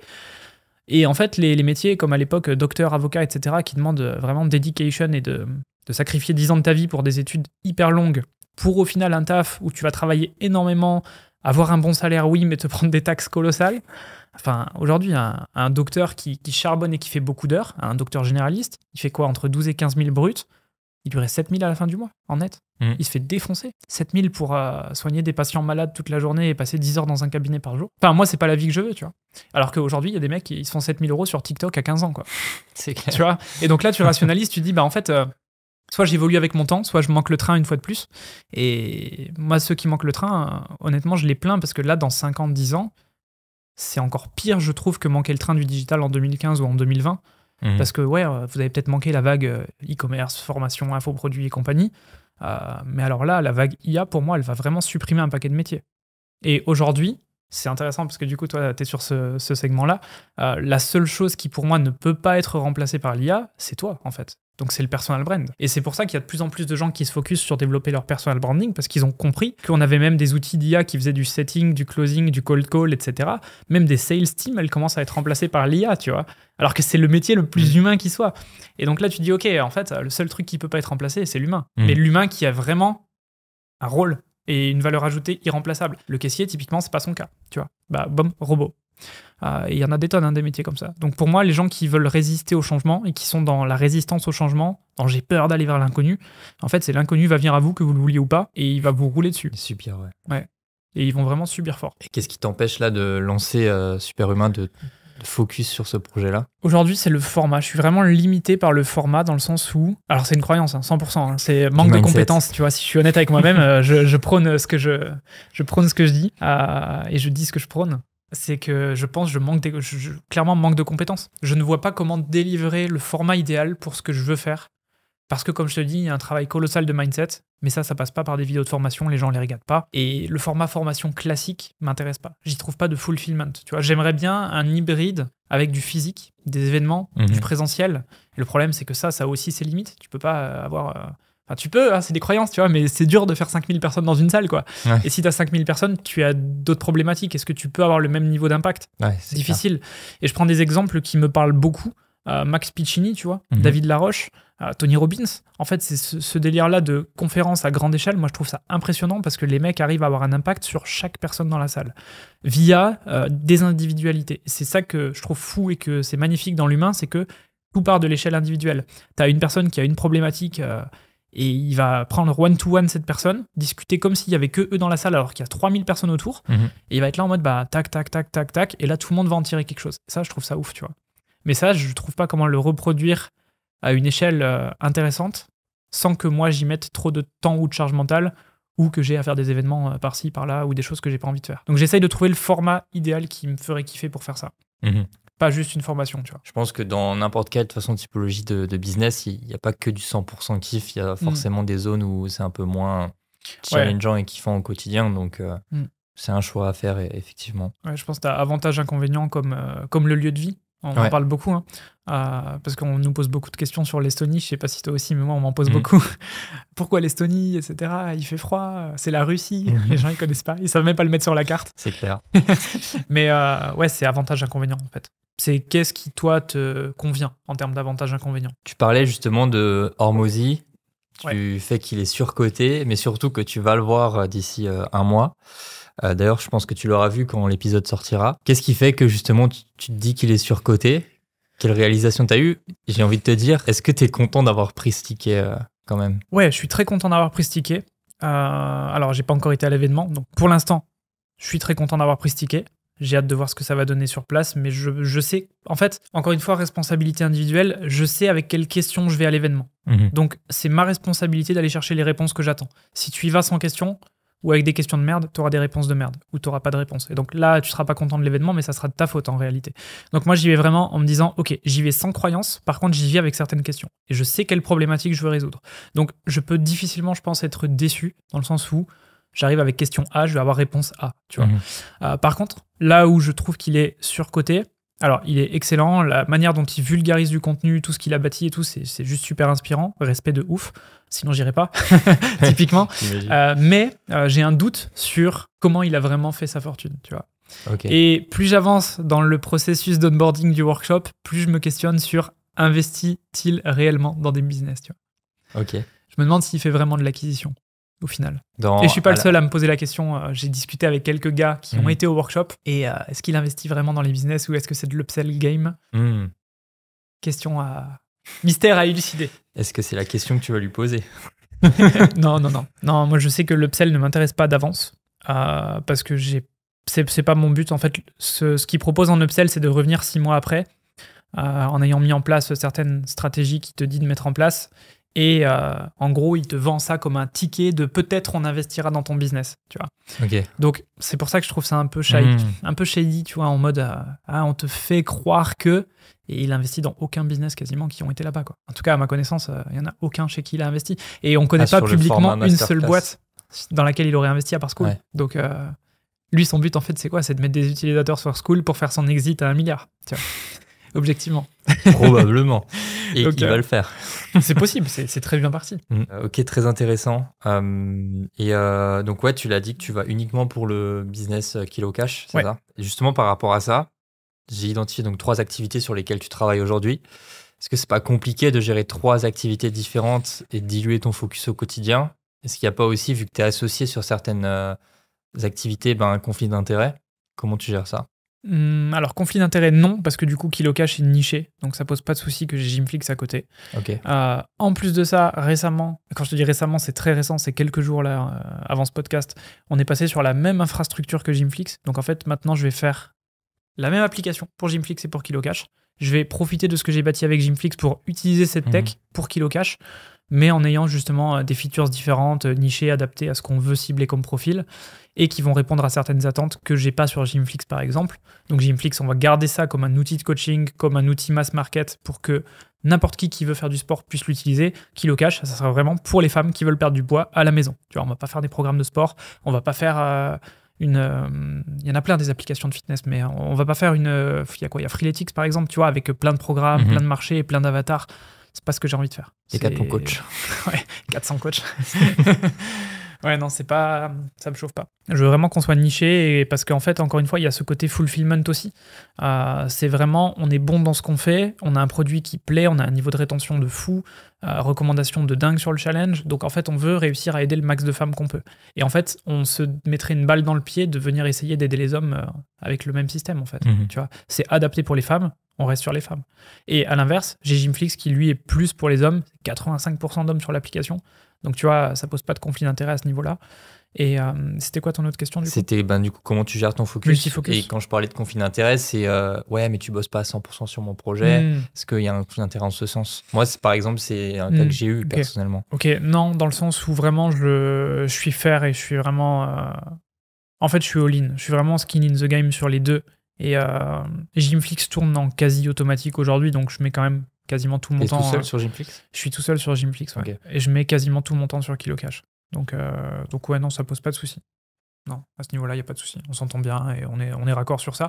Et le deal, en fait, était clair dès le début, tu vois. Moi, c'était hors de question que j'arrête Gymflix ou que j'arrête ce que j'ai envie de faire à côté, parce que c'est justement des projets qui me font kiffer. Donc si j'arrête un projet qui me fait kiffer, est-ce que je vais être aussi performant finalement sur le projet Kilo Cash? Pas sûr, tu vois. Donc non, pas de souci. Et focus après au quotidien, comment tu évalues combien de temps tu dois passer sur quel projet? C'est plus compliqué. C'est un chantier en progression. La priorisation, c'est quelque chose qui est difficile quand tu fais plusieurs projets. Ouais. Et ChatGPT, pour ça, est vraiment fort, pour le coup. Je mets beaucoup de ChatGPT dans ce qui est organisation, avec des OKR clairs. Je lui donne vraiment des chiffres précis. Tout ce qui est data, il est très très bon. Et en fait, en fonction de ça, il arrive à plus ou moins m'établir un ordre de priorité. Et je m'y tiens plus ou moins à ce qu'il me donne objectivement. Ouais. D'accord. Donc en vrai, full IA. Mais le multifocus, en fait, je pourrais pas faire plus que ce que je fais aujourd'hui, que ce soit sur l'un ou sur l'autre. Donc je perds pas de temps à bosser sur l'un ou sur l'autre. Si par exemple demain j'avais besoin de passer 2 fois plus de temps sur Kilo Cash, ce qui peut arriver peut-être après le workshop, tu vois, je sais pas ce qui m'attend, dans ces cas-là, forcément je devrais réduire du temps ailleurs. Mais pour l'instant, en fait, j'ai pas besoin de le faire. Donc, un bon équilibre. Ouais. Et aujourd'hui, pourquoi tu es associé avec Victor sur Kilo Cash? Quelles sont un peu vos zones de génie, vos responsabilités et comment vous vous complétez? Moi, je suis la face cachée de l'iceberg.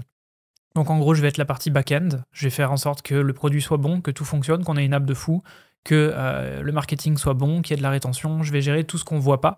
Et lui va gérer plutôt justement la partie relation client, parce que c'est sa zone de génie. Il accompagne des femmes depuis 10 ans. C'est un ingénieur en nutrition. Il est spécialisé là-dedans.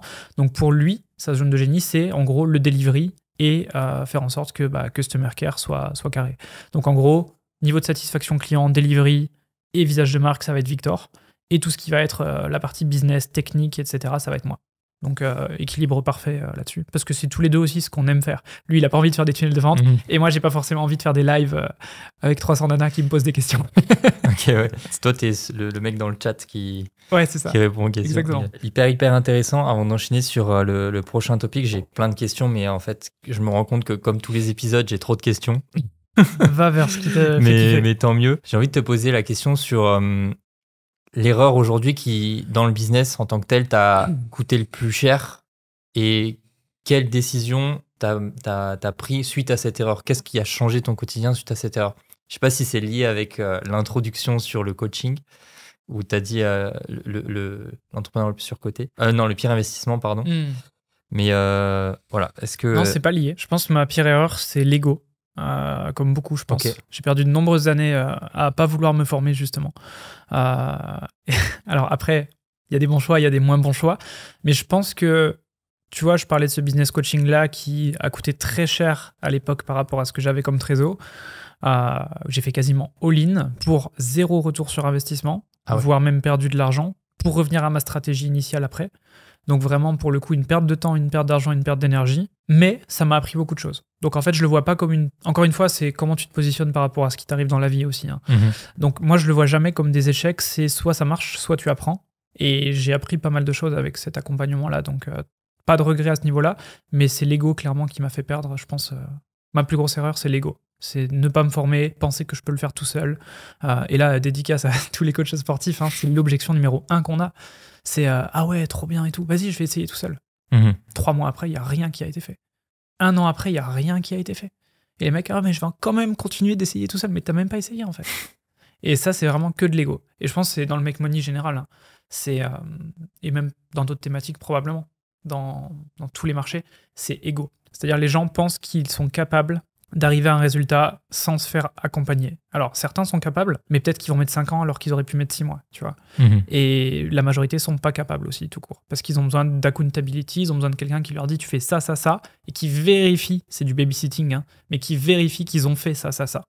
Donc, ouais, l'ego, 100%. Qu'est-ce qui a fait que tu as switch ? Comment tu as eu le déclic, entre guillemets ? Je sais pas, la sagesse de l'âge. Non, mais je pense en vrai, hein, comme tu disais, on évolue avec les années. Et je pense que en débloquant des nouveaux paliers, en atteignant des nouveaux objectifs, j'ai débloqué des nouvelles croyances aussi. J'ai cassé d'anciennes croyances aussi. Je pensais pas que c'était possible. À l'époque, je voulais faire 5 000 € par mois et je me suis retrouvé à faire 5 000 € par jour parfois. Et là, aujourd'hui, c'est vrai que tu rationalises. Tu dis, en fait, ouais, 5 000 € par mois maintenant, putain, c'est un mois de merde. Donc, en fait. Compliqué les factures. Putain, je paye pas mes équipes, quoi, 5 000 € par mois. Ouais. Et donc, ouais, des fois, tu te dis, ok, tu débloques forcément des nouvelles croyances. Et donc, je pense que ça te fait évoluer aussi en tant qu'humain. Et je pense que de toute façon, ton business est la prolongation de qui tu es toi. Donc, si tu veux. C'est Théo Lyon qui a ce concept-là, et je trouve ça très vrai. C'est que si tu veux scaler un business, il faut te scaler toi-même d'abord. Tu vois, on peut pas, on en revient à Superhumain.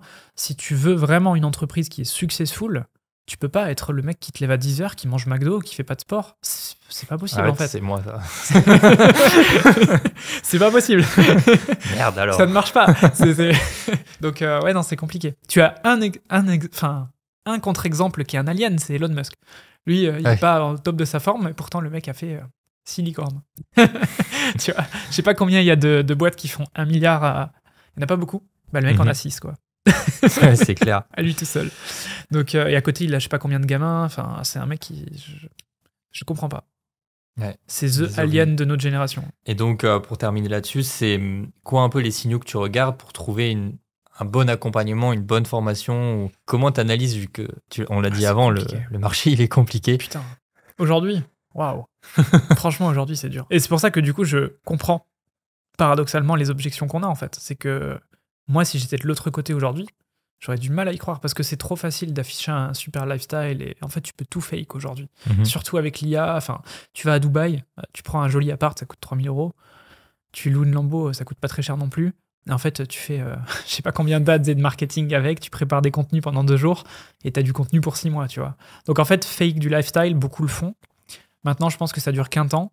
Ce que je regarderais, c'est depuis combien de temps la personne est dans le business, depuis combien de temps elle a ce lifestyle, parce que ça ment pas. Oui, tu peux louer des Lambeaux 2 semaines, mais tu peux peut-être pas le fake pendant 5 ans, tu vois, si ça marche pas ton business. Et j'essaierai de regarder qu'est-ce qu'elle a bâti avant d'enseigner elle-même. Est-ce qu'elle a gagné sa vie avec la compétence qu'elle enseigne, tu vois. Okay. Pour moi, c'est vraiment ce truc. Parce que typiquement, on a eu une vague de concurrence sur le marché des coachs sportifs. Quand on s'est lancé à former des coachs sportifs, on a eu je sais pas combien de mecs, peut-être en l'espace de 3 mois, entre septembre, enfin sur le Q4, quand on a lancé en septembre, en décembre, on avait une dizaine de copies. Ok. Une dizaine. La même promesse, les mêmes VSL, tout pareil. J'étais là en mode, mais tu peux pas, comme en e-commerce, DMCA, ces gens-là? Ouais. Bah non, c'est compliqué. C'est compliqué. Et en plus, le problème, c'est que les gens sont pas futés, en fait. Donc, les gens s'identifiaient plus à ces mecs-là qui partaient de zéro qu'à moi, tu vois. Ouais. Parce que le gap et le premier step étaient plus petits. Et donc, c'est peut-être possible. Et du coup, c'est ça le pire en fait de ce marché, c'est que les gens, inconsciemment, sont attirés par ce qui devrait être un red flag en fait. Donc ouais, difficile. Je dirais regarder le parcours de la personne. Aujourd'hui, Google, je sais pas, t'as combien d'articles de journaux ou de vidéos de moi en plateau télé. Tu peux trouver sur 10 ans ce que j'ai fait, tu vois. Et juste ça, en fait, ça devrait suffire à te dire, ça fait 10 ans qu'il fait ça, donc peut-être qu'effectivement, il sait de quoi il parle, tu vois. À l'inverse, un gars qui pop de nulle part, tu Google, t'as rien. Tu YouTube, t'as pas grand-chose. Tu dis, bon, moi, tu YouTube mon nom, tu vois octobre 2015, quoi. C'est clair. Tu vois. Donc, le gars, il a fait son beurre dans le coaching sportif avant de l'enseigner, quoi. Et je suis content de ne pas avoir supprimé mes vidéos, mes vlogs d'il y a 4 ans sur YouTube. Ça, qui sont horribles, mais bon. Là, il faut garder. Pour enchaîner, je voulais te montrer une photo. Oula. Je pense qu'on l'affichera à l'écran. Oh putain. Elle était vue, c'était 255 000 il y a 7 ans. Waouh. Qu'est-ce que ça t'évoque? C'était ma première voiture. C'était une 206cc que je me suis payé avec mon salaire de McDo à l'époque. Putain, je me souviens, en fait, c'est une 206cc, donc tu sais, t'as le toit qui est, c'est un toit qui est décapotable, mais électrique. Et il y avait des fuites d'eau. En fait, le mec qui me l'avait vendu m'avait arnaqué. Les joints étaient pas bons. Et dès qu'il pleuvait, j'avais des gouttes d'eau. Mais j'étais content. Immersive 4DX. J'avais une décapotable. Là, je bossais à McDo à mi-temps et coach sportif à mi-temps. Ok. Et photographe en boîte de nuit le week-end. Parce qu'on n'en a pas parlé, mais mon métier de base, c'est je fais BTS photographie. Ah ouais? Ouais, je suis dans l'audiovisuel à la base. Ok. Aucun rapport. Est-ce que tu es content du setup là quand même? C'est magnifique, c'est beau. Mais du coup, ça a aidé, je pense, à faire des premières vidéos YouTube aussi. Pourtant, c'est ce que je voulais dire, le cadrage, bon. Je zoomais, hein. Je conduisais en plus, donc ne pas reproduire. Je crois qu'à l'époque, je filmais ça avec un Canon, c'était quoi? 70D? Non, ça existait même pas, c'était avant ça. Oh ouais, c'était un truc comme ça, 700D ou 70D, avec le seul qui avait l'écran réversible à l'époque. Ouais. Putain, ça date. Ouais, c'est la plus vieille vidéo que j'ai trouvée sur ta chaîne. Ouais, je pense que j'ai archivé le reste, ouais. Pourquoi? Ouais, c'était hardcore. C'est-à-dire hardcore. Déjà, même celles-là, je les laisse parce qu'elles ont du bon SEO et en vrai, ça montre aussi le chemin. Ah, tu vois, quand tu vois il y a 7 ans 250 000 vues, comme je te disais, en fait, ça pose une crédibilité aussi. Mais il y en a certaines. Qu'est-ce qui te gêne dans ces vidéos? Parce que justement, on peut se dire, le mec a évolué, le mec a grandi. C'est une bonne question. Il y en a que j'ai retiré parce que c'est des sponsors que je veux plus mettre en avant. De marques avec qui j'ai travaillé par exemple qu'aujourd'hui j'ai pas envie de mettre en avant. Majoritairement c'est ça. Celle que j'ai retirée c'est qu'il y avait des sponsors. Toutes les autres tu vois celle-là et tout il y a aucun sponsor. C'est des vidéos full valeur, conseils. Celle-là c'est devenir fort aux tractions. Paradoxalement c'est marrant parce que derrière j'ai fait Ninja Warrior pendant 7 ans donc les tractions j'en ai bouffé. Mais tu vois je pense que il n'y a pas de hasard, tu vois, dans la vie. Et tu vois, cette vidéo-là, qui est une de mes premières et une de mes plus vues, elle m'a emmené à faire Ninja Warrior pendant 7 ans derrière, tu vois. Ouais. Je pense qu'il n'y a pas de hasard. Et t'as pas retrouvé ma candidature à Ninja Warrior, ça va? J'ai peut-être pas assez cherché. Je m'attendais à ça quand tu m'as dit j'ai une photo. Ça, c'était quelque chose. Et je sais pas si tu peux en parler, mais qu'est-ce qui s'est passé avec ces sponsors? Est-ce que tu as des histoires un peu... Non, c'est juste que... c'est des marques qui sont connues aujourd'hui, qui sont leaders dans le complément, mais simplement, j'ai pas envie d'être associé à eux sans être rémunéré, tout simplement, parce que c'est mon image aussi. Et même si j'étais rémunéré, j'ai travaillé avec une marque pendant des années, et j'ai arrêté de travailler avec eux malgré une bonne rémunération, justement, parce que j'étais pas forcément aligné avec la direction qu'ils prenaient, la qualité ou le rebranding qu'ils faisaient. D'accord. Donc, j'ai aussi ce côté, maintenant que j'ai mes propres business, en fait, je préfère m'auto-financer, j'ai plus besoin de sponsors et j'ai pas envie d'être associé à potentiellement des... Ils ont beaucoup d'histoires dans le monde des compléments, souvent pas ouf, et j'ai pas envie d'être associé à ça, tu vois. En mode, ah ouais, mais il a bossé avec eux, non, tu vois. Ça, c'est bien aussi d'avoir justement cette liberté de choisir ses sponsors et ne pas dépendre... juste par appât du gain. Par manque de choix, en fait. C'est que si tu as l'argent, c'est facile de dire ça, mais si tu l'as pas, on te propose 5 000 € par mois pour parler 2 fois par mois de Way sur YouTube, tu dis oui, tu vois. Tu dis oui quand tu commences et que t'as pas... C'est énorme, tu vois. Ouais. On te dit... Putain, t'es là en mode, ouais, je fais coach, je gagne 1 500 €. Ouais, c'est énorme. C'est énorme. Une deuxième photo. Merde. Tu vas connaître. Ouais, stylé, celle-là, je l'aime beaucoup. Ouais. Ninja Warrior, on n'en a pas encore parlé, tu l'as un peu évoqué juste avant. Ouais. C'est quoi cette histoire-là? Eh ben écoute, moi j'étais fan de cette émission aux États-Unis avant que ça arrive en France. J'ai vraiment regardé pendant des années avant que ça arrive en France. J'étais vraiment fan. Et le jour où c'est arrivé en France, j'ai manqué, je l'ai découvert à la télé, donc j'ai manqué les candidatures, parce que c'est tourné quasiment 1 an avant ce que tu vois à la télé. Et donc, j'avais pas été informé, j'ai manqué l'info. Donc, saison 2, directement, j'ai postulé, et là, j'ai mis toutes les chances de mon côté. J'ai envoyé, je sais pas combien de vidéos de candidature. Okay. Je pense que l'équipe, elle en a eu tellement marre qu'elle m'a dit, vas-y, on le prend, tu vois. Mais tu spammais genre une par semaine. Ah, j'ai provoqué ma chance, hein. Ouais. Ah ouais. J'ai débarqué à Paris dans les studios et tout. Ok. Ouais. Et force est de constater que finalement, ils ont bien accroché, parce qu'ils m'ont rappelé derrière. Et en fait, si tu veux être rappelé, c'est très rare. Genre, on a été une vingtaine sur 300 participants à être rappelés. Et rappeler une fois, c'est rare, mais alors rappeler 5 fois, on n'est pas beaucoup à avoir fait autant de saisons. Quand tu dis rappeler, c'est revenir sur l'émission. C'est revenir la saison d'après. Ouais. Donc là, tu refais même pas les castings, c'est on te veut en tant que tête d'affiche Ninja Warrior. Donc là, c'est cool quand TF1 te dit ça et que ça fait, à l'époque, les premières saisons, c'était 6-7 millions de spectateurs en live. Tu te dis, ouais, c'est cool, tu vois. Ça va me donner un bon boost et tout. Bah, pas du tout. J'allais te demander quel a été l'impact sur l'impact, tes réseaux. il a été plus négatif qu'autre chose. D'accord. En vrai, le seul impact positif que je pourrais en tirer, c'est les rencontres que j'ai faites et l'expérience humaine que j'ai vécue. Okay. Parce que l'émission en elle-même, en fait, c'est pas une compétition sportive, hein, on pourrait croire ça, mais ça l'est pas du tout. C'est vraiment une émission de télé. Donc en fait, ça reflète pas du tout tes compétences physiques, ça reflète pas du tout l'entraînement que tu as eu. Les conditions, c'est en extérieur à Cannes, à 1h du mat, c'est humide, ça glisse, c'est de l'aléatoire, c'est full chance. Et en fait, il y a aussi un ordre de passage. Tu peux passer à minuit si t'es favori, tu peux passer à 4h du mat s'ils s'en foutent de ta gueule. Quand t'es 4h du mat et qu'on te dit, allez, c'est ton tour, et hop, et c'est du one shot. Tu testes pas les obstacles. C'est-à-dire que le seul passage que tu fais est filmé et diffusé. Et pas pour tout le monde. Ils diffusent une vingtaine de candidats sur 200. Donc il y a 180 personnes dans la soirée qui sont pas diffusées et qui auront jamais leur image. Donc tu vois, c'est pareil, c'est frustrant. Tu alloues une semaine, la plupart des gens posent des congés, tu te déplaces à tes frais. À Cannes, tu vois, c'est pas donné non plus. Pour peut-être jamais rien derrière. Et qu'est-ce qui a fait que toi, t'as passé ces épreuves-là? C'est l'entraînement? La gym. Moi, j'ai fait de la gym à haut niveau pendant 18 ans. Donc clairement, c'est l'expérience de gymnaste. 100%. T'arrives avec la gym, tu sais où est ton corps dans l'espace, t'as une bonne proprioception. Enfin, j'arrivais à faire des tractions à un bras à cette période-là. À cette période-là. Ouais, j'y arrive plus. Non, mais c'était une prépa spécifique Ninja Warrior, tu vois, donc forcément. Mais putain, j'ai plus ces bras-là. Elle est belle, la photo. Ouais, elle est stylée. Hein. Waouh. Elle est tankée. Oh, bordel. Et du coup, t'es, je crois, plusieurs fois finaliste. Ouais. Il y a qu'une saison où j'ai pas été en finale, sur les 6 que j'ai fait. Ouais. Donc 5 fois finaliste. Ok. Et qu'est-ce qui fait que t'as arrêté alors que ça marchait bien, qui te rappelait? C'est l'émission qui s'est arrêtée. Ah, l'émission s'est arrêtée. J'ai participé à la dernière et ça s'est pas reproduit depuis. En fait, depuis chaque saison, ça a été un peu en chute libre d'audience, ce qui est normal, hein, une émission de télé, en fait, quand tu renouvelles pas le concept, ça s'essouffle. Et objectivement, je pense que TF1 n'ont pas fait les meilleurs choix possibles en termes de production. C'est chiant à regarder. Tu vois pendant 2 heures le même parcours. Ils auraient pu faire du 1v1, ils auraient pu faire des courses. Tu vois, ils l'ont introduit comme ils font aux US. Aux US, c'est un événement de ouf, tu vois, c'est attendu. En fait, ils ont un Ninja Warrior dans chaque état et la finale est dans un endroit. Donc, tu vois, il y a des milliers de participants. Enfin, c'est pas la même envergure. Et en France, on a 200 participants dont 150 sont choisis parce qu'ils sont rigolos et qu'ils ont une histoire de merde. Et il est paysan, putain stylé, on va faire un portrait de ouf avec les vaches. En fait, c'est une compète sportive à la base, les gars, tu vois. Le problème de TF1, ça a été ça. C'est qu'ils ont tourné ça en entertainment, divertissement plutôt que sport. Donc, cash flow. Ouais, exactement. Et est-ce que ça cash flow au détriment de nous. Nous, on n'était pas payés et ils ont réduit le cash price chaque année. Et ils ont tout fait, même jusqu'à changer les règles, voire tricher en finale pour que les gens ne gagnent pas le cash price, quoi. Donc nous, on l'a super mal vécu. Les participants, on s'est tous un peu retournés contre la prod. C'est pour ça qu'il n'y a pas eu de nouvelle saison, je pense aussi. Typiquement, le dernier gagnant n'aurait pas dû gagner, tu vois. Il y a eu un peu d'aide sur le montage de cordes, sur le mec qui assurait, quoi. Donc c'est les petits secrets de télé que nous on voit pas à l'écran.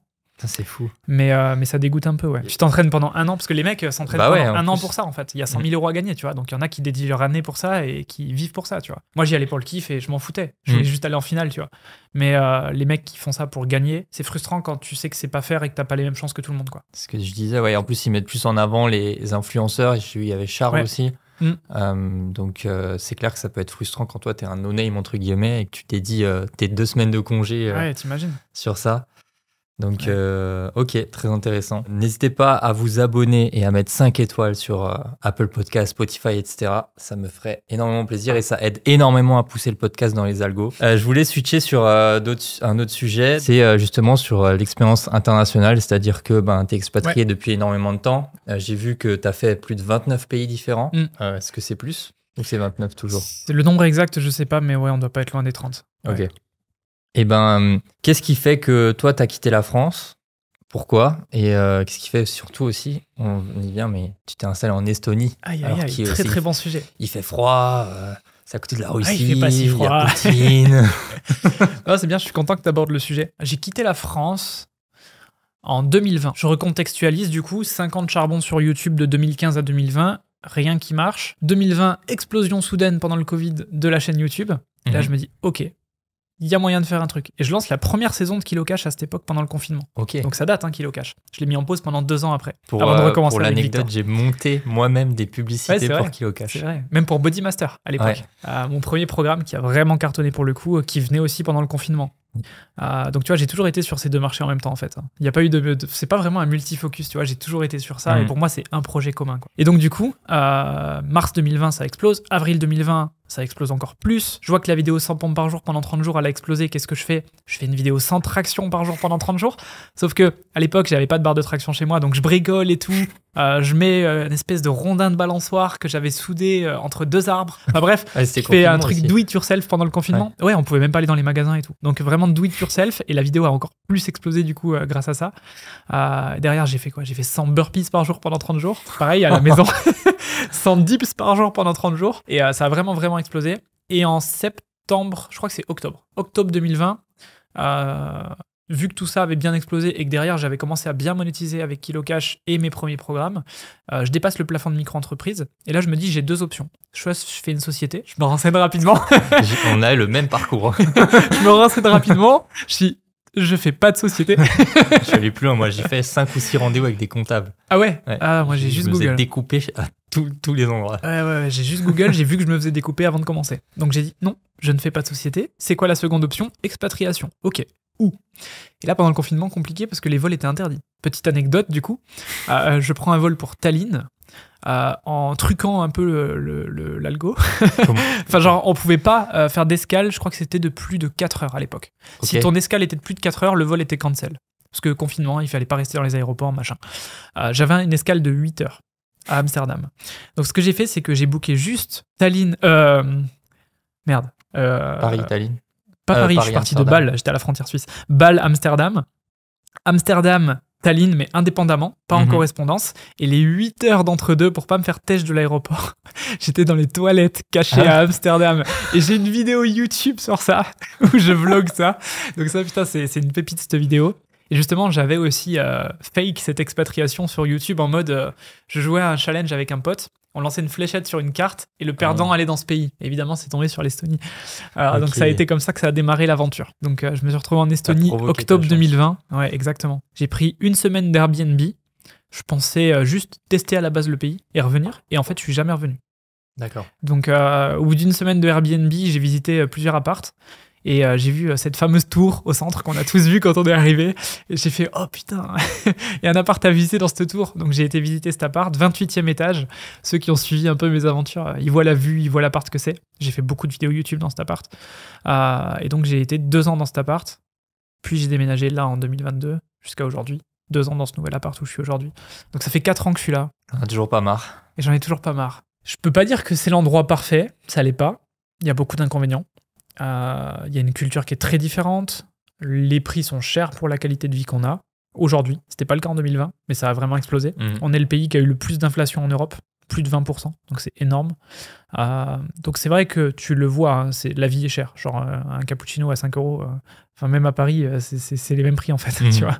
Donc c'est cher par rapport à ce que c'est. Par contre, je trouve que les avantages qu'il y a compensent amplement ces inconvénients, tu vois. Et typiquement, le plus gros inconvénient, c'est pour moi le manque de lumière. C'est même pas le froid, c'est le manque de lumière en décembre, janvier, février, puisqu'on est très au nord et donc forcément, il fait pas beaucoup jour. Mais faut pas oublier que on a le temps, la liberté financière et géographique pour se barrer si on a envie de se barrer. Donc en fait, cet inconvénient, est-ce qu'il existe vraiment à part dans notre tête? Pas vraiment. Tu peux très bien partir au soleil, tu peux très bien bouger où tu veux pour escape ça. Donc en fait, en composant avec ça, ça reste un bon endroit pour moi. Et toi, ça fait 2 ans? Moi, ça fait 2 ans, ouais. Décembre 2022. Et ouais, je parle du même principe dans le sens où il faut trouver l'endroit le moins pire. Il n'y a pas d'endroit parfait, c'est l'endroit le moins pire. Ouais. Et ben, j'imagine que tu as voyagé aussi beaucoup, énormément. Tu as testé plein de pays. Ouais, j'ai fait Dubaï. Okay. Dans les endroits potentiels d'expatriation, Dubaï, Mexique, Malte, Thaïlande, Bali. Je te dirais. C'est les 5 où j'aurais pu potentiellement m'installer. Je les ai tous faits et c'est Taline qui gagne. Alors ça paraît dingue, hein, parce que les gens rêvent de vivre à Bali, c'est surcoté de ouf. Enfin, on le voit sur les réseaux et tout. Moi, je trouve ça... Enfin, cite-moi quelqu'un qui a bâti un empire depuis Bali, quoi. Il y en a quelques-uns, mais il y a toujours des exceptions. C'est ça. Moi, j'y étais allé en 2022 pendant 2 mois et c'était vraiment cool. Après, c'était 2 mois d'été, donc c'était les vacances. C'était 2 mois où t'as pas passé 2 mois à travailler. Je travaillais à moitié et j'y suis retourné là justement en 2024 pendant 2 semaines en novembre et j'ai passé un mauvais moment. Vraiment, ça me correspond pas du tout. Alors je comprends la vibe d'avoir son scoot et d'aller dans des cafés sous 30 degrés, humides, bosser, mais... Moi, ça me correspond pas du tout. Et t'as aussi le désavantage de la nourriture, où tu peux te choper une intoxication assez rapidement. Moi, je l'ai eu, par exemple. Je me sentais pas safe, pas par rapport à l'insécurité, mais par rapport aux hôpitaux. Tu te dis, t'as un truc, mais tu vas où? T'as un accident de scooter, tu pleures. Hein. Tu vas où? Tu fais quoi? J'étais pas serein. Et ouais, même t'es parano dans ce que tu manges, dans tout ça. Ouais, t'es parano dans les bestioles, les araignées, les serpents. Enfin, tu dors pas tranquille, quoi. Tu dors pas tranquille. Donc, ouais, qu'est-ce qui fait que Taline remporte le duel? Si on fait une élimination, Bali, pour les points qu'on a cités, pour le côté imprévu, pour le côté décalage horaire, pour pas mal de choses. Hein, le trafic aussi. Le trafic. Ouais. Horrible. Après, moi, j'ai connu Bali pendant le confinement, donc c'était le paradis. Bali en 2021, où il fallait un business visa et un confinement pour rentrer dans le pays, ça mettait une barrière à l'entrée. Hein. À 2000 € le visa à l'époque, en soum-soum, plus le confinement, il n'y a pas beaucoup de gens qui voulaient y aller. Et donc, vraiment, j'avais l'île pour moi tout seul. Enfin, vraiment, j'ai vécu 6 mois incroyables. Et en fait, je pense que c'est ça qui a biaisé mon expérience, parce que du coup, j'y suis retourné 4 fois, et les 3 autres fois ont été plus en plus pourries à chaque fois. Okay. Et en fait, de plus en plus pourries, parce que de plus en plus de monde, hein, comme tu l'as dit. Donc, trafic, et en fait, tous les cafés, restos, business qui scale sans trop être capable de scaler. Donc en fait, tu as des capacités d'accueil qui sont restreintes, tu as les salles de sport, tu peux même plus t'entraîner, et tu payes 200 balles par mois. c'est vraiment, c'est dingue en fait. Donc c'est plus que c'était. Je pense que Instagram a détruit Bali, si tu veux mon avis. Dubaï, ça a ses avantages, mais ça a ses inconvénients. Trafic, même problème. Ouais. Pollution. Alors pollution, quand je dis pollution, pour moi, je suis dans la santé, donc forcément, quand je parle d'indice de qualité de l'air, de qualité de l'eau, ça m'inquiète, surtout que je perds déjà mes cheveux. J'ai pas besoin de rajouter Dubaï à l'équation. J'ai des potes qui ont été à Dubaï, qui ont vraiment eu des problèmes de santé, qui ont perdu leurs cheveux, etc. De toute façon, tu le vois, même les meufs qui sont à Dubaï, elles ont les cheveux d'une qualité catastrophique et tout. En fait, ça, c'est quoi? C'est la qualité de l'eau qu'ils essayent d'assainir comme ils peuvent. C'est de l'eau salée. C'est ça. Ouais. Donc, ils l'assainissent comme ils peuvent, mais avec des quantités de chimiques colossales. Donc, c'est pas foufou. Au-delà de ça... En fait, tu as le problème opposé de l'Estonie. Tu dois te barrer, mais pendant l'été, 3-4 mois où c'est invivable. Donc, au final, est-ce que ça vaut vraiment le coup? Pas forcément. Qui plus est, Dubaï, t'es très peu taxé, mais il n'y a pas vraiment de différence entre patrimoine perso et compagnie, si tu veux. C'est vraiment... Donc, en fait, tu t'enrichis d'un point de vue personnel à Dubaï. Le problème, c'est que si un jour, tu te dis... Le problème, c'est ça, en fait. C'est que tous ceux qui sont à Dubaï, ils sont en train de s'enrichir personnellement. Et quand tu leur dis, tu te vois à Dubaï dans 10 ans, ils te disent non. Et du coup, comment tu rentres? C'est quoi le plan? Combien tu vas te faire taxer en revenant? Est-ce que ça valait le coup? Tu vois. Donc en fait, moi, c'est cette question que je me suis posée et je me suis dit, ça vaut pas le coup. Donc je préfère du coup m'enrichir avec mes sociétés. Ma stratégie d'investissement est différente et je préfère que mes sociétés fassent du cash, que moi je m'en fous d'en avoir en perso. En fait, j'ai ce que j'ai besoin pour vivre et ça me suffit. Et qu'avec ces sociétés-là, je puisse réinvestir et dupliquer tout ça sans me soucier de si un jour je veux rentrer en France ou ailleurs, qu'est-ce que je fais? Parce que Dubaï, c'est ça le problème pour moi, c'est que tu t'enrichis personnellement. C'est plus compliqué de ramener l'argent. J'ai entendu ce point de vue, ouais, c'est intéressant. Ouais, c'est compliqué de ramener l'argent. Les gens, ils y pensent pas à chaque fois, mais compliqué. Après, Malte, intéressant. Fiscalement, un petit peu plus chiant que l'Estonie. L'Estonie, on fait pas plus simple, hein, c'est très digitalisé, c'est vraiment cool. Malte, un peu plus chiant, mais surtout très petit. Malte, tu peux faire le tour en vélo, vraiment, tu vois. Genre, c'est même pas besoin d'un scooter. Donc, moi, je m'y voyais pas. Ça m'a pas plu. Tallinn aussi, mais l'Estonie, t'as d'autres options, tu vois. Ouais. Tu peux bouger. Mais justement, en fait, on y vient. C'est que dans l'équation, ce qui me fait le plus kiffer, c'est que Tallinn, ça reste une capitale. C'est une grande ville, c'est développé, mais t'as pas les inconvénients de la grande ville. C'est-à-dire que là, je rentre chez moi, je mets 5 minutes. 100%. Tu vois. Et tu traverses la ville en Max 15 minutes si tu as du trafic. C'est insane. Ouais, c'est incroyable. tu fais pas 1 kilomètre à Dubaï en 15 minutes. C'est clair. C'est clair. Donc, non, ouais, pour moi, c'est ça qui a gagné dans l'équation. C'est pas le plus intéressant fiscalement, mais ça reste intéressant quand même, tu vois. Est-ce que tu peux nous dire juste un peu comment ça se passe fiscalement? En Estonie? Ouais, pour que les gens comprennent. Ouais, tu as, en gros, si tu veux simplifier, tu as pas d'impôt sur la société si tu ne redistribues pas les bénéfices. Donc, en gros, ton chiffre d'affaires, s'il reste dans la boîte, il n'est pas taxé. Tu as juste la TVA qui sort et les frais que tu dépenses, mais tu n'es pas taxé à la fin de l'année sur le bénéfice comme tu le serais en France, par exemple. Pour l'instant. Pour l'instant. Après, 2%, ça va, tu vois, s'ils le mettent en place. Et peut-être que c'est temporaire. Normalement, c'est temporaire. Donc, on verra. Mais actuellement, effectivement, on n'a pas d'IS, en gros. Et après, salaire, dividende, globalement, c'est comme partout, quoi. C'est une vingtaine de pourcents en fonction des tranches. Mais ouais, sur les revenus perso, c'est à peu près ça, quoi. Est-ce que ça a changé quelque chose dans ton quotidien, toi, justement, de plus être en France? Est-ce que tu as vu une différence, pas sur l'aspect business en tant que tel, mais sur l'aspect, dans ton quotidien, les relations humaines Comment tu crées un réseau aussi quand tu arrives de France, dans un nouveau pays? Je te dirais que ça a changé complètement sur l'aspect business dans le sens où je me suis mis à parler anglais.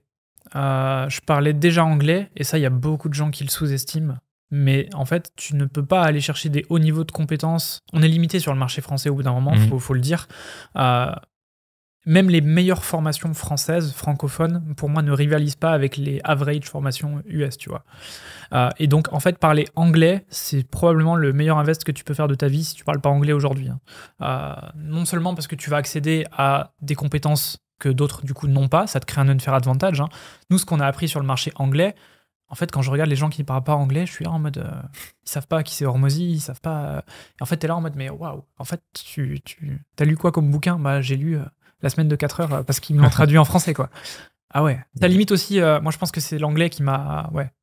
Le fait de parler couramment anglais, constamment anglais, et d'être complètement bilingue anglais, ça m'a ouvert des portes. Enfin, genre là, tu vois, je n'irais pas au workshop de Hormozy si je parlais pas un parfait anglais, sinon je comprendrais rien, tu vois. Et en fait, juste avoir accès à ça, pour moi, c'est un unfair advantage de ouf. Donc ouais, je dirais l'expatriation te force à parler anglais. Si tu fais l'effort de ne pas rester qu'avec des Français aussi, certains font cette erreur, s'expatrient dans des endroits comme Bali pour finalement rester qu'entre Français. C'est un peu con. Pour moi, c'est intéressant d'aller vers d'autres pays, enfin d'autres nationalités. À Bali, j'ai rencontré énormément d'Allemands, énormément de mecs américains, d'Australiens. Il y a beaucoup d'Australiens à Bali. Et en fait, le fait d'échanger avec toutes ces personnes-là, déjà, ton anglais s'améliore parce qu'ils ont tous des accents. Tu vois, c'est comme à Dubaï, l'accent indien, pakistanais et tout. En fait, mine de rien, ça te fait développer un anglais qui est vraiment plus complet. Tu arrives vraiment à bien comprendre, tu as plus de vocabulaire, tu peux accéder à plus de choses. Donc ouais, je dirais que moi, sur l'expatriation, c'est l'anglais qui a tout changé dans mon business. Ouais. Ça m'a permis en fait, aller me former sur des choses que j'aurais jamais pu avoir accès. Et comment tu fais pour justement rencontrer des nouvelles personnes quand tu arrives dans une nouvelle ville, dans un nouvel endroit? Franchement, c'est compliqué. Moi, je dirais que la majorité, je les ai rencontrés à la salle de sport. Et un groupe Facebook de Français expatriés. Enfin, même pas Français, expatriés à Tallinn. Il y avait toutes les nationalités, mais c'est là que j'ai rencontré les premiers Français. À l'époque, on n'était pas nombreux aussi. Moi, je suis arrivé en 2020, on était, je pense, 5-6. Donc, c'était vraiment peu. Et là, aujourd'hui, on doit être 50, facile. Non, on est plus de 500. Ouais. Plus de 500. Ouais, 50 que je connais. Oui, qu'on connaît. C'est ça. Mais non, il y en a énormément. C'est énorme. C'est énorme. Et Tallinn est très international aussi, ça se développe bien. Donc, c'est pour ça que ça, pour moi, c'est un des avantages. Puis, tu as aussi beaucoup de belles boîtes ici qui sont montées. Ouais. Mine de rien, c'est inspirant. C'est clair, parce que c'est avantageux justement fiscalement de créer une boîte ici. Donc. Et aussi, on n'a pas parlé, mais à la revente, c'est valuable d'avoir une boîte en Estonie. Ça te downgrade pas le niveau de ta boîte. Or, Tallinn, si tu devais donner une destination idéale pour kiffer, pour décompresser après un moment de rush, ça serait où? Juste pour des vacances, pas pour s'expatrier du coup. En Europe ou plus loin? Partout. En Europe, moi j'aime beaucoup Suisse et Italie. Les deux sont vraiment chill, c'est des paysages qui sont magnifiques. Tu peux trouver des montagnes, des lacs, genre Como en Italie, c'est magnifique. Portofino, j'ai fait cet été, c'est magnifique. C'est très petit, tu restes 2 jours, mais c'est magnifique. Sinon, hors Europe, que moi j'ai vraiment bien kiffé, il y a des petites îles très belles en Thaïlande. Ou Bali, ça reste cool. Mais Bali, pas le Bali touristique, pas Canggu. Partir dans le nord de Bali. Il y a beaucoup de gens qui vont à Lombok maintenant. Ouais, Lombok, ça devient très hype maintenant. Mais Bali, la partie nord de Bali, qui est vraiment très sous-cotée pour le coup, où il n'y a personne et où c'est magnifique. Typiquement, Ahmed, c'est un village où il y a beaucoup de Français parce qu'il y a beaucoup de clubs de plongée. Moi, j'ai passé ma licence là-bas de freediving. Et, expérience incroyable. Moi, j'adore la ville. Enfin, c'est build sur des falaises, en fait. T'es littéralement à même la plage et il n'y a personne, quoi. Donc en fait, c'est vraiment le vrai Bali, tu vois, avec des locaux, avec... Non, c'est chouette. Ok, donc si demain tu dois partir, tu irais quand même à Bali ou dans des petites îles en Thaïlande? Ouais, en vrai, sur le côté Asie, ouais. Mexique, j'ai pas forcément aimé. États-Unis, je trouve pas que ça soit décompresse. C'est plus ce stress, tu vois. Ouais, je pense que ouais. Ok, tu parlais justement de dans 10 ans, ceux qui se voient à Dubaï, ils se voient pas à Dubaï. Mais toi, est-ce que dans 10 ans, tu te vois toujours en Estonie? Tu dois élever tes enfants en Estonie? Ça, c'est compliqué. Parce que je me pose la question tous les jours. J'ai du mal à m'y voir, mais d'un côté, je me vois pas ailleurs. Donc en fait, Ouais. comme tu disais, c'est où que c'est le moins pire. Et là, aujourd'hui, le moins pire, c'est ici pour moi. Donc est-ce que dans 10 ans, ça sera pareil? Je sais pas. Ça peut beaucoup évoluer, hein, surtout avec tout ce qui se passe. À tout moment, l'Estonie prend une guerre, tu vois. Donc dans ces cas-là, ça sera plus le moins pire. Rapidement. Ça sera plus le moins pire. Et dans ces cas-là, on réfléchira. Mais ouais. Donc tu dois quand même rester. Pour l'instant, je me vois pas partir en tout cas. Et du coup, tu J'ai testé. Hein. Cet été, j'ai fait un road trip dans toute l'Europe. Ouais. On a testé un paquet de pays et on a beaucoup testé surtout l'Espagne, notamment Valence, où on a passé pas mal de temps. Et c'est chouette, c'est magnifique, mais je m'y vois pas, quoi. Non seulement la culture espagnole, mais en plus, la vie là-bas, tu vois. Genre l'immobilier et tout, c'est vieux, c'est... Ouais. Je sais pas, je m'y sens pas, ça m'inspire pas, quoi. Tu parlais des prix, mais en vrai, ici, pour l'immobilier en tout cas, Ouais. C'est chouette. Entre 1000 et 1500 euros, tu as vraiment des apparts qui sont très très cool, Ouais. Neufs, rénovés. Ouais, puis c'est un bel immobilier, quoi. Ouais. C'est design, c'est propre, c'est... Ouais. C'est clair. Et donc, comment tu fais toi, tu disais que ta problématique, c'était justement le soleil, le temps de soleil. Est-ce que tu pars? T'as une routine où tu pars tous les hivers? Jusque-là, c'est ce que j'ai fait. Et c'est le seul hiver là où je suis pas parti parce que du coup, mauvais timing avec Vegas. On a le workshop qui tombe le 20 janvier et qui est à l'opposé. Je vais pas aller à Bali pour faire Bali-Vegas, tu vois. Ouais. Et j'ai la famille qui vient pour les fêtes de Noël. Donc en fait, entre les deux, j'ai très peu de laps de temps et partir pour 2 semaines aussi loin, ça vaut pas le coup. Donc soit je vais me faire mettre des cheveux sur la tête en Turquie en mars, soit si je n'y vais pas, je pense que je partirai au soleil février-mars. Je sais pas. Ok. Pour l'instant, pas prévu d'escape cet hiver-là, malheureusement. Et ça va, tu tiens le coup? Ça va, franchement, ça va. Mais je suis dans une période où je bosse beaucoup aussi. Donc, en fait, tu le sens pas vraiment passer, tu vois. Et j'ai de la lumière rouge que je fais beaucoup. Je t'en parlais, tu me demandais ma première habitude le matin. Moi, c'est ça. Ça fait 4 ans, 5 ans maintenant que je fais de la lumière rouge tous les jours presque. Et en fait, ça compense un petit peu le manque de lumière qu'on a, quoi. Donc, ça va. Je tiens le coup. Tu tiens le coup, ça va. Mais c'est clair que c'est rude. C'est pas fait pour tout le monde. Moi, je vois plein de potes qui sont venus, ils m'ont dit, je me vois pas ici, quoi. Ouais. Et je trouve qu'il y a aussi 2 Tallinn. Il y a le Tallinn en hiver et le Tallinn en été. Ouais. Parce qu'on parle des 5 heures de jour en hiver, mais il y a les 20 heures de jour en été. Ça, c'est incroyable. Et s'il n'y a pas trop de vent, franchement, c'est parfait, pour moi. Ouais, t'es entre 20 et 25 degrés. Et t'as surtout des couchers de soleil qui durent jusqu'à 2-3 heures du mat. Enfin, c'est magnifique. Le mois de juin, il est incroyable. Moi, pour moi, c'est... Les gens ils me disent, tu pars où cet été? Je suis là en mode, c'est vraiment le moment où je pars pas, en fait. Je reste chez moi, tu vois. Et ouais, je suis trop content de vivre en bord de mer maintenant où j'ai bougé, là, parce que c'est incroyable. L'été, on va marcher, il est minuit, t'as l'impression qu'il est 15h, tu vois. Et c'est incroyable. J'invite tout le monde à venir tester, mais en été. Ah ouais. Pour pas être dégoûté. Franchement, juin, juillet, vous pouvez venir les yeux fermés, c'est magnifique. Donc, tu parlais de on quand tu parlais de voyage. T'es aujourd'hui avec une personne qui n'est pas française, qui, je crois, ukrainienne, c'est ça? Ouais. Comment tu gères aujourd'hui la relation homme-femme avec une personne qui n'est pas française? Parce qu'il y a beaucoup de croyances limitantes qui fait qu'on ne peut que être avec une française. Moi, par exemple, je suis avec une française. Mais qu'est-ce qui fait que, voilà, j'ai pas envie de te demander comment ça s'est passé, mais comment tu gères la relation en tant que telle? Est-ce que tu as déjà été avec une non-française? Ouais. Et j'ai pas kiffé. Okay. Après, c'est très lié à la personne aussi, en soi. Okay. Mais... Et vous parliez anglais, du coup? Ouais. Ok. Bah, moi, tu vois, typiquement, le fait de parler anglais, je trouve que c'est incroyable et c'est un cheat code dans la relation parce qu'il n'y a pas d'embrouille. Je ne peux pas m'embrouiller en anglais, en fait. Donc c'est génial. Non mais en vrai, ça c'est réel. Hein. Dans ta langue natale, tu as naturellement beaucoup plus de... Tu peux créer beaucoup plus de problèmes en fait que dans une langue... Elle, c'est pas sa langue natale non plus, tu vois, elle parle ukrainien de base. Donc le fait qu'on ait tous les deux, et je trouve que c'est bien, tu vois, c'est pas elle qui s'adapte au français ou moi qui parle l'ukrainien, c'est on a tous les deux une langue étrangère. Et donc en fait, on a développé une communication qui est d'autant plus décuplée et développée que si je parlais français avec une française, tu vois. Je prends un exemple typique, hein, mon ancienne relation, c'était une française.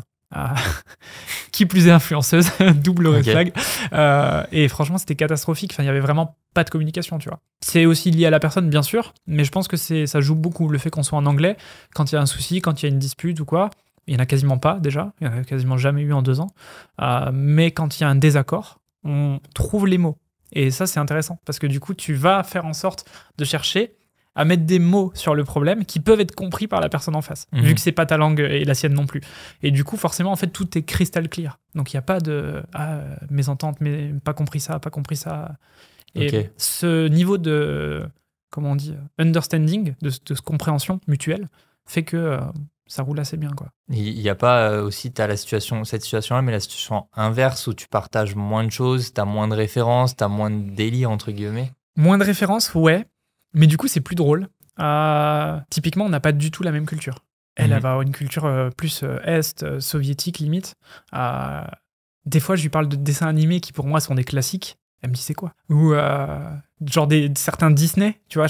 Pour moi, Disney c'était mondial. Et en fait, il y a certains Disney qu'elle connaissait pas, tu vois. Même des grands classiques, genre Harry Potter ou Le Seigneur des Anneaux, tu vois. Elle me dit non, on connaît pas. Tu vois. J'étais là en mode oh. Et en fait, ce qui est cool, c'est de pouvoir lui faire découvrir. Tu vois. Et donc ça, c'est des moments qui sont cool, tu vois. Mais ouais, il y a un gap culturel, qui peut déranger beaucoup de personnes. Moi, ça me dérange pas. Pour moi, je suis quelqu'un qui aime beaucoup partager des expériences aussi avec les autres. Donc en fait, le fait de faire découvrir des choses, c'est un truc que j'adore. Que ce soit ma meuf ou des potes, tu vois. Typiquement, on est parti entre potes à Bali. C'est moi qui ai tout organisé. J'étais trop content en mode, ok, le road trip, c'est on va là, on fait telle activité, tac, tac, tac. Et en fait, j'adore, tu vois. Parce que moi, je connaissais, j'avais déjà fait Bali, mais le faire découvrir, en fait, c'est genre, je kiffe, tu vois. C'est aussi ce que je recherche dans le business et ce que j'ai pas dans la formation, tu vois. C'est pour ça que je cherche un hybride qui me permet d'avoir ce fulfillment de, ok, je t'emmène à un truc que tu connais pas. Et ça, c'est cool, tu vois. Nice. Parce que ouais, moi, j'ai un groupe de potes ici à Tallinn et il y a 2 écoles. Tu as l'école où, ils seront avec une étrangère et ça se passe nickel, etc. Et tu as l'école où non, on a testé et non, ce sera une française 100% parce que justement, on n'arrive pas à build une connection avec des personnes étrangères. Et même niveau culturel, comment est-ce que tu fais? Est-ce que tu t'adaptes à elle? Est-ce que tous les deux vous vous adaptez? Non, c'est marrant, tu vois. Je prends l'exemple, c'est elle qui cuisine, par exemple. Et du coup, je vais lui faire découvrir des trucs français, tu vois. Et du coup, par exemple, les croque-monsieur, tu vois, c'est tout con. Mais elle connaissait pas. Les escargots. Non. Mais les croque-monsieur. Et du coup, c'est marrant parce qu'elle découvre des trucs que finalement, elle aime bien ou pas, mais elle teste. Et finalement, des fois, c'est elle qui me propose maintenant le matin... Aïdou croque-monsieur, et tu vois, limite ça me fait rire parce que ouais, c'est cool. Moi je trouve ça cool, mais effectivement c'est un jeu d'adaptation mutuelle. Il faut que les deux soient ouverts à l'idée de s'adapter et de faire des efforts de communication, quoi. Si t'es en mode tu connais pas, vas-y, tu fais chier, bon bah ça va pas marcher, quoi. Tu vois. Donc ouais, ça dépend de la personnalité. Et donc aujourd'hui t'as entre guillemets déjà, est-ce que vous êtes dans une relation traditionnelle et si oui, t'as accepté d'être dans ce typologie de relation-là? Ouais, et aussi étonnamment que ça puisse paraître, j'y étais très opposé avant. D'accord. Je pensais vraiment que c'était pas le type de relation que je voulais. Et même le mariage, c'est un truc que j'étais en mode ouais, jamais de la vie et tout. Et là, je lui ai fait la demande et on est en train de faire le process pour. Donc tu vois, il y a que les cons qui changent pas d'avis. Comme on disait, en fait, je pense que tu évolues en même temps que ta personnalité et de tes expériences de vie et de ton environnement. Donc le fait d'être ici, le fait d'être avec une Ukrainienne et le fait d'avoir grandi comme j'ai grandi dans ma vie, comme dans mon business, m'a fait débloquer de nouvelles croyances, tu vois, je pense. Et donc ça m'a fait évoluer, et ça m'a fait avoir une vision différente de la chose. Aujourd'hui, si je suis objectif, j'ai jamais eu autant de réussite pro comme perso depuis que je suis avec elle. C'est-à-dire mon chiffre d'affaires, il a fait x13 en un an. Tu penses que c'est corrélé à ta relation? C'est complètement corrélé. Genre jamais j'aurais fait ça tout seul. Parce qu'en fait, ça m'a mis inconsciemment une pression supplémentaire de me dire je dois être, et c'est le rôle d'homme qui pour moi est en fait normal au sein d'une famille, provider, tu vois. Je dois être capable de subvenir aux besoins de ma famille, même si pour l'instant on n'est que 2, mais si par exemple on a des enfants, en fait je dois être capable d'être l'homme de la situation, tu vois. Et donc inconsciemment, c'est inconscient, hein, je me suis pas dit je vais bosser 10 fois plus, mais et j'ai même bossé 10 fois moins, mais inconsciemment je me suis mis dans une extrême loi de Pareto, et le peu que j'ai fait, ça a été des actions qui ont vraiment move forward le business, tu vois. Et c'est insane, mais j'avais halluciné en voyant Stripe qui montrait les chiffres. C'était vraiment x13 en un an depuis que je suis avec elle. Ok. C'est pas genre une petite croissance de x2, c'est genre j'ai fait x13. Alors oui, on a lancé le B2B et ça fausse un peu le truc, tu vois, parce que c'est du high ticket, mais x13, tu dis putain, il y a un truc qui s'est passé dans ta vie, tu vois. Je bosse pas 13 fois plus, hein, je bosse 3 fois moins. Genre littéralement. Je pense que je suis passé de... avant d'être avec elle, je devais faire 70 heures semaine, j'étais un taré. J'avais pas de vie. Vraiment, genre c'était muscu, boulot. Prot. Et à la fin, c'était même que boulot. J'allais même plus à la salle. Okay. Donc vraiment, ouais, j'étais un taré. C'est l'époque où j'ai lancé Gymflix et tout. Donc en fait, t'es obligé d'être, au bout d'un moment, quand tu lances un projet comme ça, t'es obligé de fournir les heures. C'est le jeu. Aujourd'hui que ça tourne bien et que c'est automatique, certes, je bosse beaucoup moins, tu vois. Et je pense que, ouais, aujourd'hui, je bosse max 30 heures semaine, quoi. Tu vois. Après, c'est parce que je ne fais plus trop de création de contenu. Ouais. Mais si tu rajoutes la créa de contenu, ça rajoute pas non plus 20 heures par semaine, quoi. Donc, ouais, je bosse moins, je gagne beaucoup plus. Et ça, je pense que ça a été lié au fait d'avoir plus de responsabilités et d'assumer, d'accepter ces responsabilités. Ouais. Et tu campandes aussi avec les années d'avant. Ouais, et avec le support qu'elle t'offre aussi. Typiquement, elle gère tout ce qui est maison, cuisine et tout. En fait, moi, le temps que je gagne à faire ça, je bosse en fait, tu vois. Et même, c'est une charge mentale que j'ai en moins. Je peux réfléchir de manière plus claire, prendre des meilleures décisions. Et après, à notre stade, en fait, au bout d'un moment, les décisions que tu prends, elles ont un impact de ouf. Donc, quand t'es en mode putain, qu'est-ce que je dois manger à midi, c'est pas la plus grosse décision que. Ouais. Tu vois. Quand t'enlèves ça, tu peux dire, ok, est-ce qu'on fait. Tac, tac, tac, quel move on fait pour le business, tu vois. Et je suis un peu aligné avec ce que tu partages, mais moi, le frein que j'ai, par exemple, c'est est-ce que elle va s'épanouir dans cette relation, c'est-à-dire en étant tout le temps à la maison, entre guillemets. Ouais, c'est le challenge. Moi, j'essaye de la pousser à tester des choses. Alors, pas forcément à lancer son business, hein, j'ai compris que c'était une femme et que ça fonctionnait différemment de nous. Et un peu, là, je suis dans cette situation. Ouais, ok, c'est intéressant. C'est un gros challenge. On peut en parler. En fait, t'as les énergies...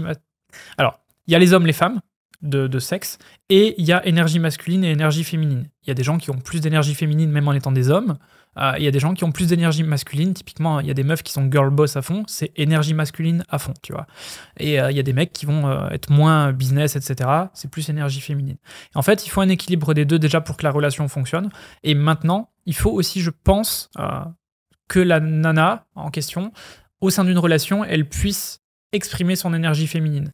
Et en fait, si elle est obligée de se forcer à avoir de l'énergie masculine, de ramener de l'argent à la maison, etc., parce que toi, tu peux pas forcément provide, elle va entrer dans un déséquilibre énergie masculine-féminine où elle va pas forcément pouvoir prendre du temps pour elle, prendre soin d'elle, se sentir bien et avoir ce rôle de femme en fait qu'elle voudrait inconsciemment avoir si elle a une énergie masculine-féminine équilibrée.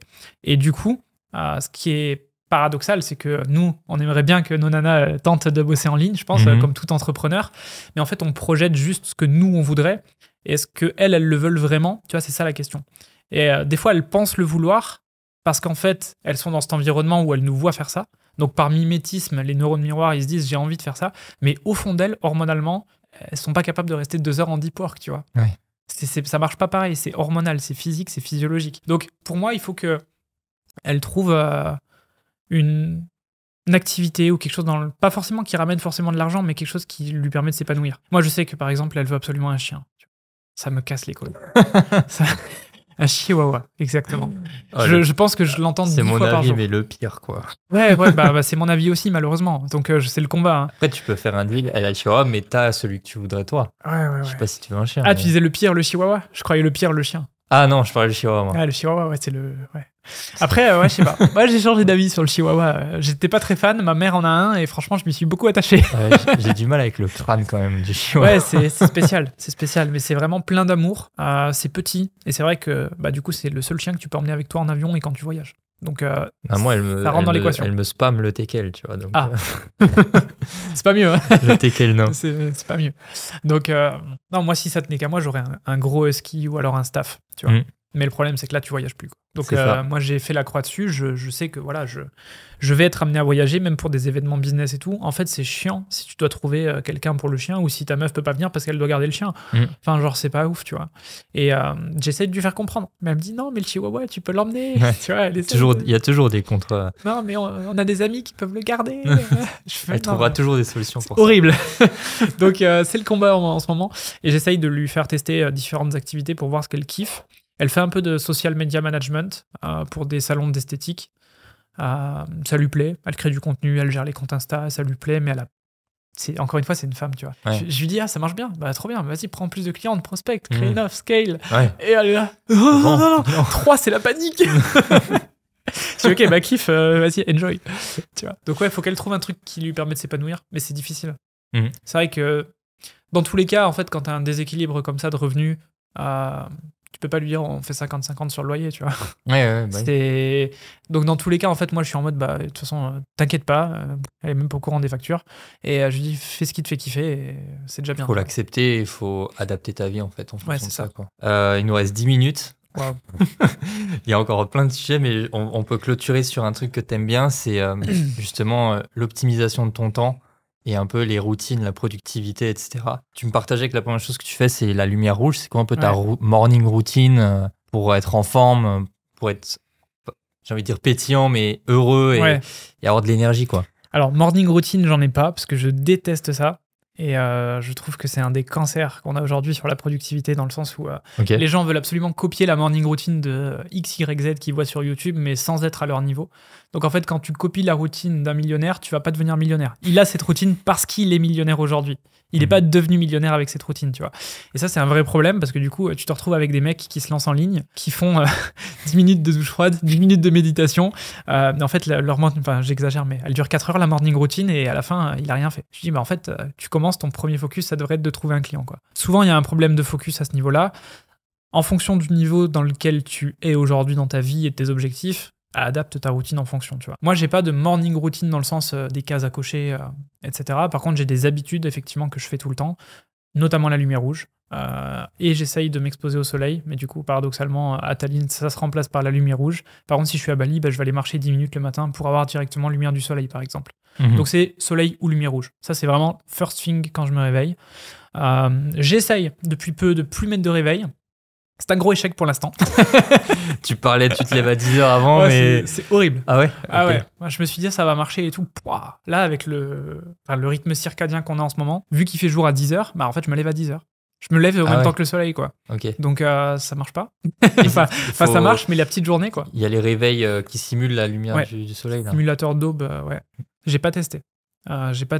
Mais effectivement, ça peut être une solution. Parce que là, je me suis dit, je vais ouvrir les rideaux et ça va me réveiller. Mais ça m'a réveillé à 10h, quoi.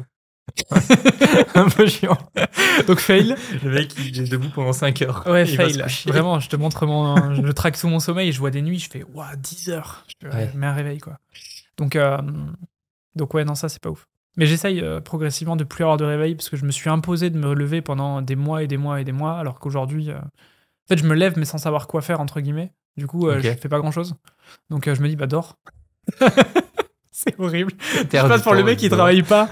Non, mais c'est juste que... en fait, il vaut mieux passer 2 heures productives que 4 heures sur ton ordi à pas savoir quoi faire. Tu vois, ça sert à rien. Donc, je préfère... je fais mon deep work, je fais mes tâches prio de la journée, mes tâches importantes, mais je vais pas passer 10 heures sur l'ordi à être en train de scroller ou regarder des podcasts. Ça sert à rien, tu vois. J'ai fait ça pendant des mois et en fait, je me suis rendu compte que, en fait, non, juste kiffe ta vie et fais autre chose, quoi. Donc, je prends plus de temps pour moi, qu'avant. Qu'est-ce que ça signifie, prendre du temps pour soi? Qu'est-ce que tu fais? Sport, activité extérieure, style aller faire des paddles, des trucs comme ça, juste marcher, aller manger en extérieur, découvrir des trucs, enfin, tu vois, même des fois, juste aller me balader avec ma meuf dans des centres commerciaux ou même dehors. Et... ou juste regarder un film, Netflix, ou je sais pas. Chose que vraiment, je me suis interdit pendant des années, tu vois. J'allais dire, t'as pas cette frustration de dire « Ah, je suis pas productif, là ». Si, je l'ai eu pendant des années, en fait. Genre pendant 5, 6, 7 ans, peut-être, j'ai eu cette frustration de c'était interdit pour moi, Netflix, tu vois. En mode, je pourrais travailler pendant ce temps. Je perds du temps. En fait, là, je suis arrivé à un stade où c'est pas parce que je bosse 1 heure de plus aujourd'hui que ça va vraiment avoir un impact. Donc, si 7 heures est vraiment indispensable et que c'est urgent, je le fais. Sinon, en fait, j'ai bien structuré aujourd'hui... mes systèmes et mes équipes pour ne plus avoir à être au front et à l'opérationnel H24, quoi. Donc, merci de l'avoir enfin fait. J'ai mis trop long. Ça, c'est une deuxième erreur, c'est l'ego plus mettre du temps à déléguer. Avoir peur de déléguer. Tu veux toujours que ça soit bien fait, que ça soit comme tu aimerais et tout. Il faut accepter au bout d'un moment de juste, si tu veux que ça soit bien fait, forme bien tes équipes et ça sera bien fait. Mais j'ai mis du temps à accepter ça. Et aujourd'hui, j'ai des équipes que j'adore. On n'est pas nombreux, mais putain, c'est une équipe de génie, tu vois. Et de personnes que j'apprécie, en fait. C'est pas genre juste je travaille avec des gens, c'est je pourrais partir en vacances avec ces gens comme si c'était des potes. Et ça, je pense, ça change beaucoup la donne aussi. Ok, est-ce que tu aurais un conseil justement par rapport à toute cette expérience pour quelqu'un qui veut améliorer peut-être sa productivité, qui a le sentiment de pas assez bosser, surtout dans cette période? Je pense que moi, c'est surtout des cycles. Tu as des cycles où tu as beaucoup bossé et d'autres cycles où tu as moins bossé. 100%. Qu'est-ce que tu peux mettre en place pour avoir un 8 heures de taf avec, dans ces 8 heures, un 6 heures de deep work peut-être? Premièrement, identifier où tu en es aujourd'hui. Si tu es à 0, tu ta priorité, c'est de savoir qu'est-ce que tu veux faire. Une fois que tu sais ce que tu veux faire, que tu as défini ton marché, idéalement ton positionnement, ta niche, là tu peux réfléchir à ton offre. Et une fois que tu as réfléchi à ton offre, là la première chose à faire, c'est de la confronter au marché. C'est pas d'attendre de créer 50 réels pour te lancer. J'en vois beaucoup, je vais faire des vidéos en stock. Ça sert à rien, lance-toi en fait. Et se confronter à la réalité directement, parce qu'en fait ça va te permettre de prendre conscience de est-ce que déjà tu kiffes faire ça, comme je disais, est-ce que tu as les compétences. Quand tu vas voir que tu as tes premiers clients, est-ce que tu as les compétences? Et si tu n'as pas tes premiers clients, en fait, forme-toi en vente, c'est que tu n'as pas les compétences en vente, probablement. Donc, ça te permettra dans tous les cas de savoir quels sont les next steps et donc de ne pas rester 8 heures à te demander qu'est-ce que je fais. L'idée, c'est de savoir en fait où j'en suis, quel est mon problème, qu'est-ce qui bloque pour la suite. Jeux vidéo, comment passer au niveau suivant. Ouais. Et il ne faut pas vouloir brûler les étapes. Si tu es à 0, il ne faut pas dire je veux faire 5 000 € par mois. Fais 1 000 € déjà, tu vois. Et quand tu sauras faire 1 000 €, bah, fais 5 fois 1 000 €, tu vois. C'est con, hein, mais c'est tellement réel. Et si tu sais pas comment faire 1 000 €, fais 1 €, tu vois. Mais c'est vrai, hein, les gens, ils veulent trop griller les étapes. Si t'as jamais vendu en ligne, fais pas une offre à 1 000 €. Fais-toi confiance, prends tes premiers appels de vente, augmente ton prix progressivement, mets moins de delivery, parce que oui, si tu vends pour 500 € avec 3 mois d'accompagnement, tu vas pleurer, tu vois. Mais voilà, trouve un équilibre et sois pas trop pressé. C'est un marathon, c'est pas un sprint. Vraiment, le business, c'est un marathon. En fait, les gens ne comprennent pas ça aujourd'hui avec tout ce qu'on voit sur les réseaux.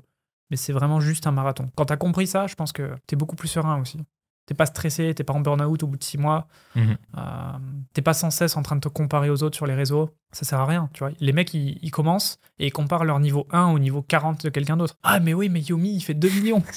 Oui, mais Yomi, ça fait 15 ans, tu vois. Et combien de Yomi il existe tu vois. Combien d'Elon Musk il existe. Ça sert à rien de se comparer à ces mecs-là, tu vois. C'est clair. C'est juste compare-toi à, ok, regarde autour de toi, tes potes, ils font quoi? Bon, bah, t'es bien en avance, tu vois. Finalement, t'es pas en retard. Et souvent, les gens, ils sont en mode, je suis en retard. Franchement, regarde autour de toi. C'est bien pour avoir la dalle, mais faut pas non plus... C'est ça. S'inspirer, mais pas se comparer. C'est une très belle conclusion. Tant mieux. Bravo. J'étais ravi d'avoir ces 2 heures d'échange avec toi. C'était vraiment incroyable sur les sujets qu'on a pu évoquer. J'aime bien finir par cette question. C'est est-ce que tu aurais une recommandation dans ton réseau de quelqu'un que je connais pas, avec qui je pourrais avoir une discussion aussi authentique qu'on vient d'avoir? Quelqu'un que tu connais pas? C'est marrant. Personne n'arrive à trouver directement. Ça peut attendre si t'as pas d'idée. Tristan? Tu connais Tristan? De Feuillet? Ouais. Je l'ai déjà croisé. J'ai déjà parlé rapidement, mais on n'est pas en contact. Je pense que ça pourrait être un très bon invité sur des sujets très passionnants. Ouais. Allez, je le note. Où est-ce qu'on peut te retrouver? YouTube. J'essaye de me focus majoritairement sur YouTube. Ça me forcera à me focus sur YouTube. Il y aura les liens de toute façon en description. Et qu'est-ce qu'on peut te souhaiter? Eh bien, d'être heureux, hein, c'est un bien bon déjà. Séminaire chez Hormozy. Exactement. Être heureux, je pense que c'est ce qu'on peut se souhaiter à tous et c'est le plus important au final. Totalement. Faites ce qui vous fait kiffer, prenez du plaisir sur le chemin et essayez de voir le long terme. C'est dur dans le monde où tout est rapide et tout va vite, mais essayez de voir loin en fait. Marathon. Eh ben, lâchez un like sur cet épisode, des 5 étoiles sur Apple Podcasts, sur Spotify, sur Deezer, peu importe. Et on se retrouve dans le prochain épisode. À bientôt.